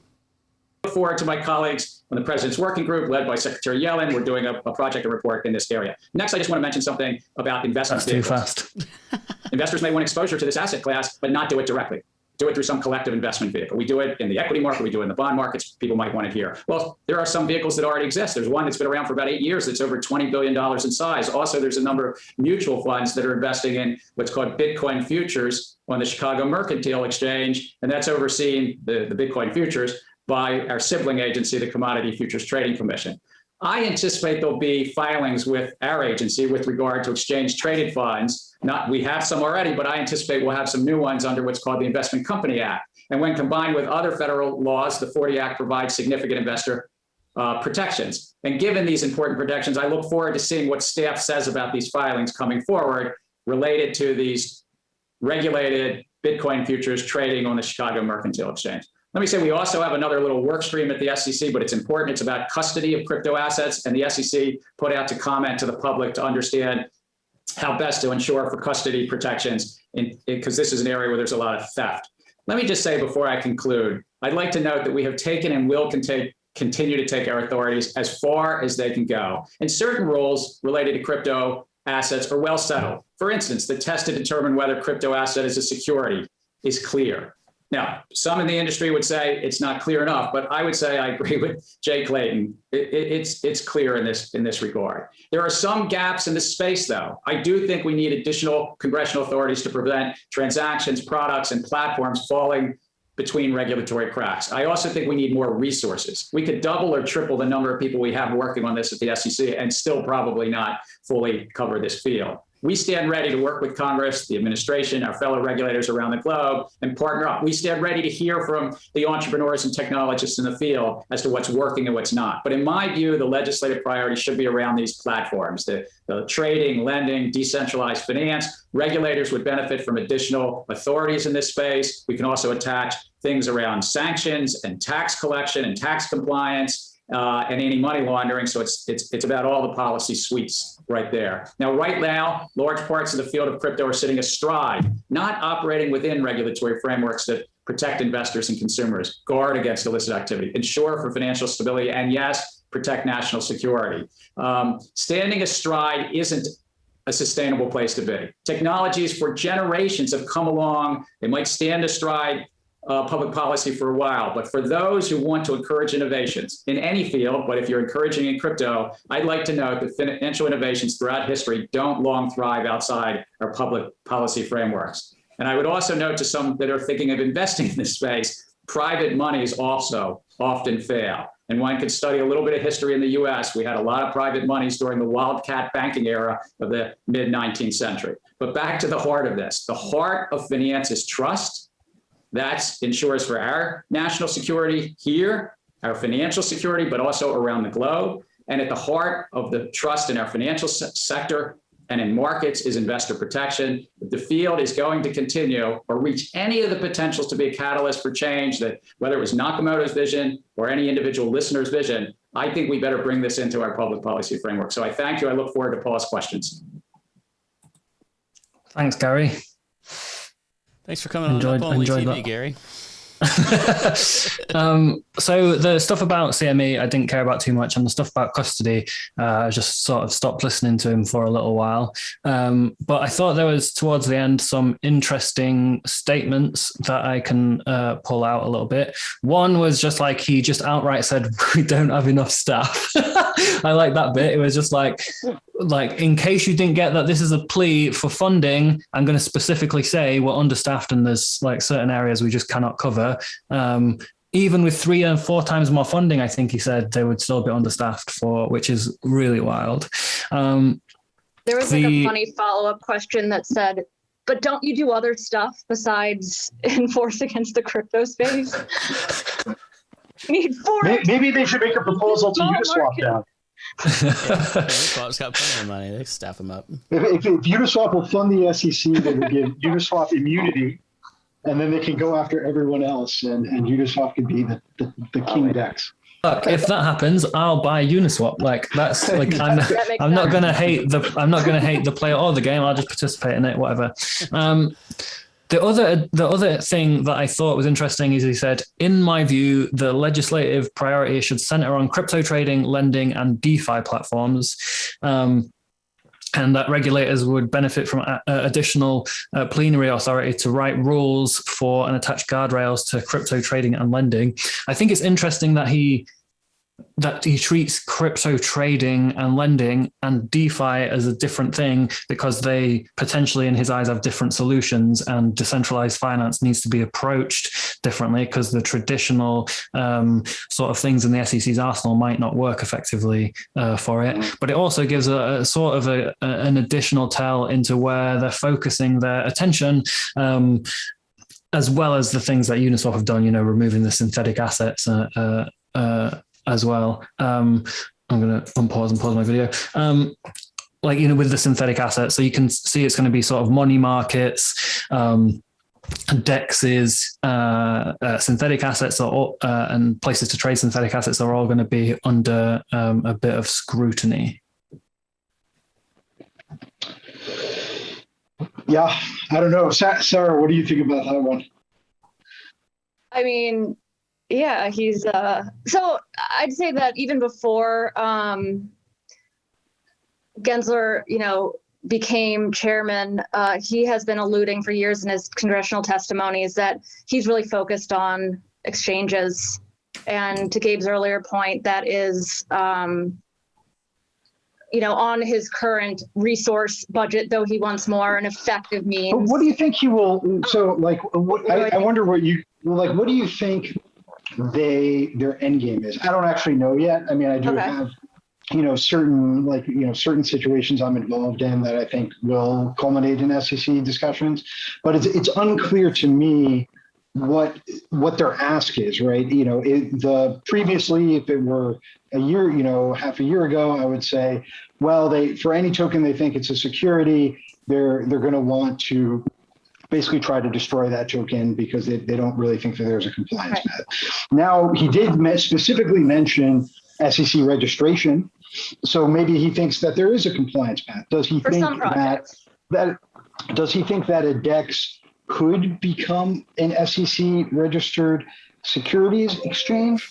Does he think that a project with a governance token could become an SEC reporter and that token could be treated as like a regulated equity security? Does he just want exchanges or money market DeFi platforms to block the US better and then he'll leave them alone? Well, what do you guys think they will want? I don't think, based on his registration, allusions to registration, that the more decentralized projects still exist in that regime. I mean, you have to have a certain degree of centralization to have really effective internal controls. I mean, sure, it could evolve over time where there's like technological solutions, but you think about, the organizations that are most suited, that are most able to exist within current frameworks are the more centralized ones, the ones that look more like traditional finance. I don't, and I wouldn't say, they necessarily know what they ultimately want at this point. They're kind of exploring the space. We haven't really seen specific, goals or asks. I think they're poking around. Yeah, could be. Do you think there's a tell from that CFTC, whatever it is? I don't know the abbreviation properly. But the guy from that was in an interview the other day, and he said he thinks the winning crypto protocols will be the ones that comply with basically like with a bunch of US regulations that we're going to come up with later. I just don't know how they will still be DeFi. I mean, anything like a traditional securities regime, you have to KYC everyone, only allow trading during certain hours, and this type of thing. And it just wouldn't be DeFi anymore. It wouldn't be open access. It wouldn't be fully public. It wouldn't be irreversible, right? Which is a huge reversibility is a huge feature of regulated exchanges and a huge anti-feature of DeFi exchanges. So it's the idea that DeFi could comply. I don't know. How is the reversibility component serious though? Like, you're talking about PayPal and stuff earlier. Like, they fight really hard to never reverse a transaction within those entities. I know that's not a trade, but it is sending and receiving assets. Like, maybe. I mean, I've had no problem. I've reversed many PayPal, transactions where I got ripped off or something like that, and there was no problem. It's a feature. If it's e-commerce, I get it. If it's e-commerce, but if it's sending, like in Venmo, you send from one person to the other. There's lots of stories. I think NPR ran some. Like, you basically have to go tell your bank, don't allow this to come out because Venmo won't do it, and they're owned by PayPal. And that like peer-to-peer sending mechanism, which I've always found strange. Well, there's a statute that governs that, electronic fund transfers, and you basically have a statutorily imposed time period for which you can freeze, a transaction and make your bank reverse it while it is investigating. So, those are some of the regulatory rails for banks that are different from what exists today with cryptocurrency and transferring value via the blockchain. So I think those consumer types of protections are the things that regulators have their eyes on and want to see, but to to go back to the point regarding how will they regulate DeFi and how will a DeFi protocol comply? I agree with Gabe that it wouldn't be DeFi. So the question is, what will we see happen? I think we will see any user interface, any front end that is controlled by a centralized party, be increasingly scrutinized, and it will be those choke points that will need to comply with the regulatory regimes. But it's interesting because Gensler made pretty clear he is not just talking about front ends. He's talking about the DeFi protocols in a sense. So that question is we're going to have to wait to see. So is this then the best thing that ever happened to this technology? Because basically everyone will still want to use this stuff. They can no longer trust that there's like a specific venture backed fancy branded front end that's like trustworthy to interact with the smart contract system. So everyone's going to end up just like learning how to actually like directly interact with the smart contract system, and like everyone will be like way more educated and able to directly use the technology, and ultimately like regulators shot themselves in the foot because they have like even less of an ability to influence anything. What do people think about that argument? Yeah, I think user experience is going to, and that was one area that's always been, critiqued, right? Like, it's not approachable. It's not easy to use crypto or blockchain, and that's something that's always been an area that needed improvement. And over the past couple of years, there's been great strides in UX. But I think that with the increased regulatory scrutiny, you're going to see that decline again. And so one thing that could happen is that users actually become more facile with the technology, and the industry is pushed to be more decentralized. And I think that most people would agree that more decentralization is good. The question is, will it proliferate, and will more users come to the industry? And which just makes me think, why don't they just skip ahead, right? And just go to the miners, right? Because like ultimately, if that's where this is all trending, okay, the front ends suck now. Like a bunch of them are scams. By the way, nice job on protection. You used to have these trustworthy front ends. Now you have ones that are a bunch of scams that people are interacting with. Like that's what's going to happen if you shut down front ends, right? So like nice job there. And then okay, and then so like people like get better at like they actually like start to read the smart contracts, and like they start running Ethereum nodes, right, to be able to like directly send transactions to the blockchain instead of through a third-party service provider. And they know which functions to call, and they know how to like translate from whole numbers, into like hexadecimal or like whatever. And so like now you've got that. And so their only recourse at that point, if that is actually the way it goes, would be to start trying to shut down miners to get them to censor transactions. So like, why don't we just skip straight to that, see who wins, the miners or the regulators, right? And then like either the regulators will realize that they can't regulate it, right?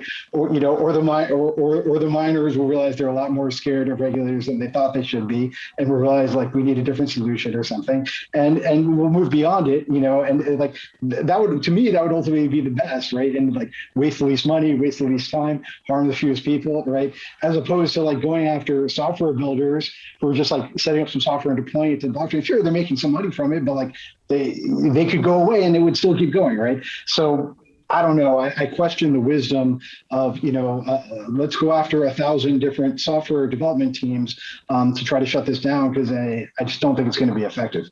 Yeah, I was going to say that escalated quickly, but you brought it around to like there's some, rationale behind a bunch of people wanting to do policy right now and educate the legislature because there is sort of an inevitability of the space. And so they can either be sort of, the cop on the beat enforcing anything and everything they see, including foot faults, and, that end all conversation, or it could be like a constructive, mutually beneficial relationship there.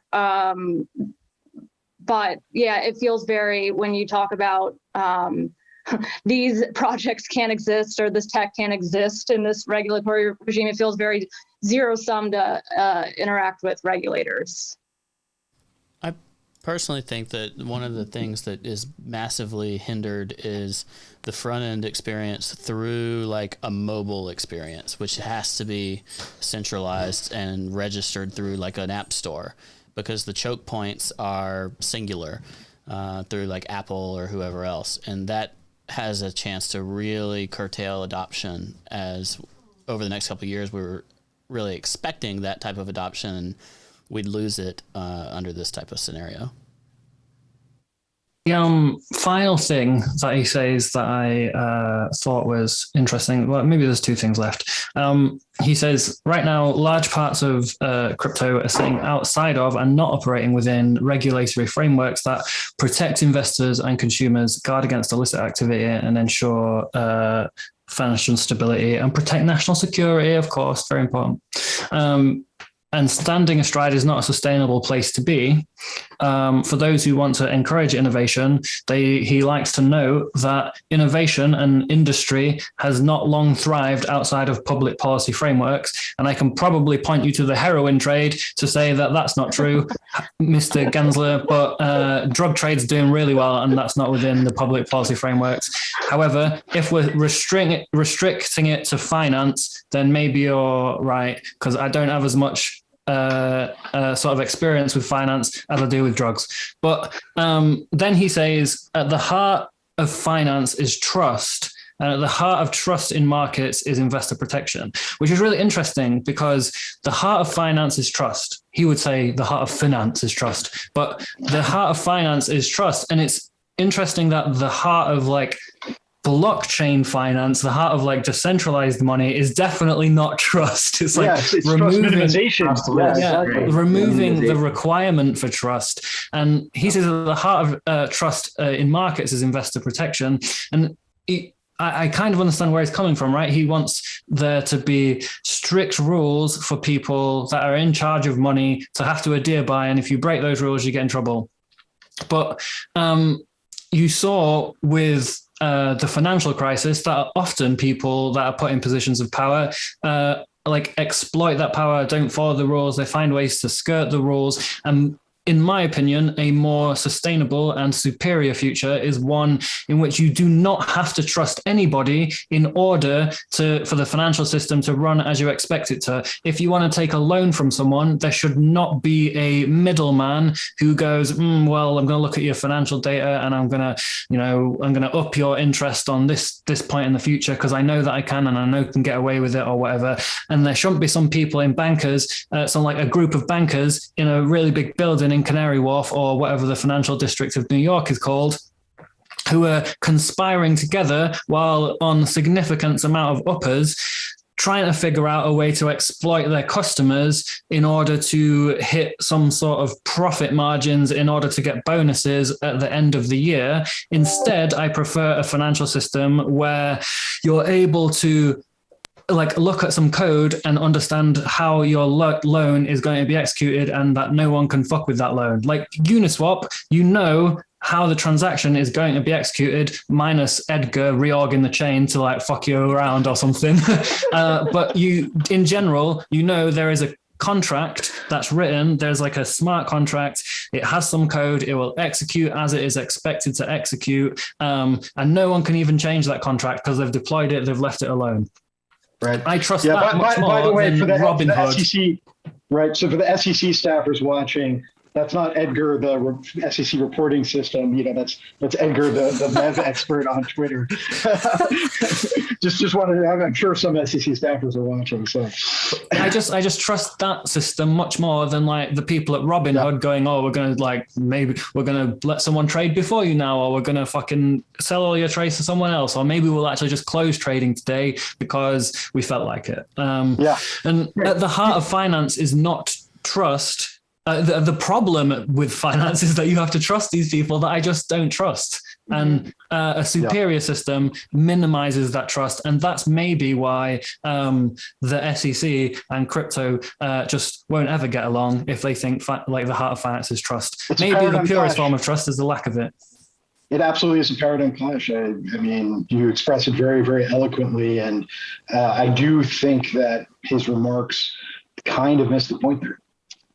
Yeah, and it doesn't have to be zero sum. I think, and that is part of what's really important about what organizations and DAOs and groups that have a mission for educating legislators. That's why it's really important, because it doesn't have to be zero sum. Now, even if it's trust minimized technology, there's undoubtedly actors involved at different parts of this industry. And there's always going to be a level of representation and some level of trust, and consumers that need protecting, and there should be a regime, okay, and there should be rules and laws that protect investors and consumers.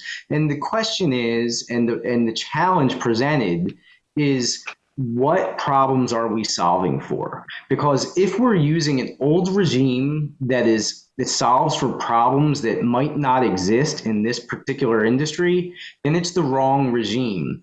Or what we need is a new set of rules that specifically solves for the problems that are presented by this technology. I think a disclosure regime is the right way to go. Consumer protection is the right way to go. Having representations that are accurate, front ends that actually do make representations to consumers should abide by a regulatory framework that makes clear that those kinds of representations have to be accurate. The problems arise when you put these burdensome regulations on an industry that has disintermediation, and the problems you're solving for are solely surrounding intermediary problems. I think that ride sharing is one industry that showed where user experience and benefit to the customer really paved the way for the entrenched entities losing. But taxi cab unions and stuff are child's play versus like banks. And I think that's the biggest influence at the end of the day here, is that banks are the ones that are whispering to the legislators and the regulators. And that revolving door is the big problem that is going to make this a significantly larger fight. And I think my biggest fear out of all of it would be that, one, they go straight to the consumer and say, Brian in the U.S., that's me, sorry, Ledger in the U.S., you are not allowed to use this product anymore. And then I, as the consumer, feel compelled to not use it because they told me it was illegal for me to do it, versus like making it clear the products that people are using and not putting the blame on the user. I think that's one way to like really clamp down effectively if they were to do that. Another thing would be to make these products basically about nothing more than custody. So, and that's still actually pretty beneficial, like a centralized exchange experience overall, but I maintain my own custody. I at least get something out of that, but it's kind of a whimper relative to the roar that DeFi promises as a whole today. And I just am afraid that something like that is going to be the solution, and it's going to make it a real bummer for anybody in America. And it's not going to stop the technology, but it's going to stop the participation of Americans being able to take advantage of this technology. Yeah, my only hope is that we get some regulatory clarity soon, because I think the lack of regulatory clarity gives a competitive advantage to bad actors who are much more likely to have the risk tolerance to do something that is potentially illegal, push the boundaries on stuff, gives you a competitive advantage over people that are trying to like follow the rules when the rules are extremely unclear. So I think regulatory clarity would be good. I think, as much as I'm a fan of, I kind of am a fan of some vampire attacks, because I think they can be kind of punk rock and kind of cool. But, you look at the projects with the most backing and the biggest network effects. The reason why they were susceptible to vampire attacks was in part because they didn't have a token, right? And probably the reason why they didn't have a token was because they have the VCs backing them and, other people who are, relatively mainstream, and they say, go hire a lawyer and talk to them before you do anything. The lawyers say, don't do this. There's not a legal way you can do this. And so they don't do it. And so this does open the door for someone to just clone it, add a shitty token. Could be sometimes a good token, could be sometimes a bad token, could be sometimes good people, could be sometimes bad people. But it's, it's the opposite of fair. And so if the idea is to facilitate orderly markets, it'd be much better if you just made a law that was pretty good and easy to comply with, and cheap to comply with, than the current situation where only the top of the top of the top projects can even think about possibly complying, and it's hard even for them. That's just not a good situation. Yeah. Well, thank you all for joining us. We've been streaming for 2 hours, and we've somehow psyoped our audience into watching Gary Gensler anti-crypto speech. So we're in the good books with the SEC now for spreading the message and hopefully helping him get his funding. But thank you so much for joining us, especially on metaphor. Can I just thank you, citizens of Twitter, for retweeting that. I saw Nomad tweeted it. And then tagging Gary Gensler, Hester Pierce. I'd like to apologize for the off-color metaphor before we go. Look, getting mopped can be like the follow-up to a rug. You've been rugged, and then you mop it up. We can turn it into a good thing. We're getting it mopped. And now let's mop up with this episode. Ledger, you got any parting remarks? Oh my, well done there, Cobie. Thank you all for being with us on this episode of Up Only. We'll see you next time. Go to uponly.tv/FTX. You can swap directly from one asset to another. Track your portfolio as you've always known and loved. Thanks to our guests. We will put the video, we'll put the Twitter handles, we'll put all that stuff in the links. Thanks for being here. We will catch you next time. Bye-bye. Love you, Gary. Gary, if you're watching. Gary, love you.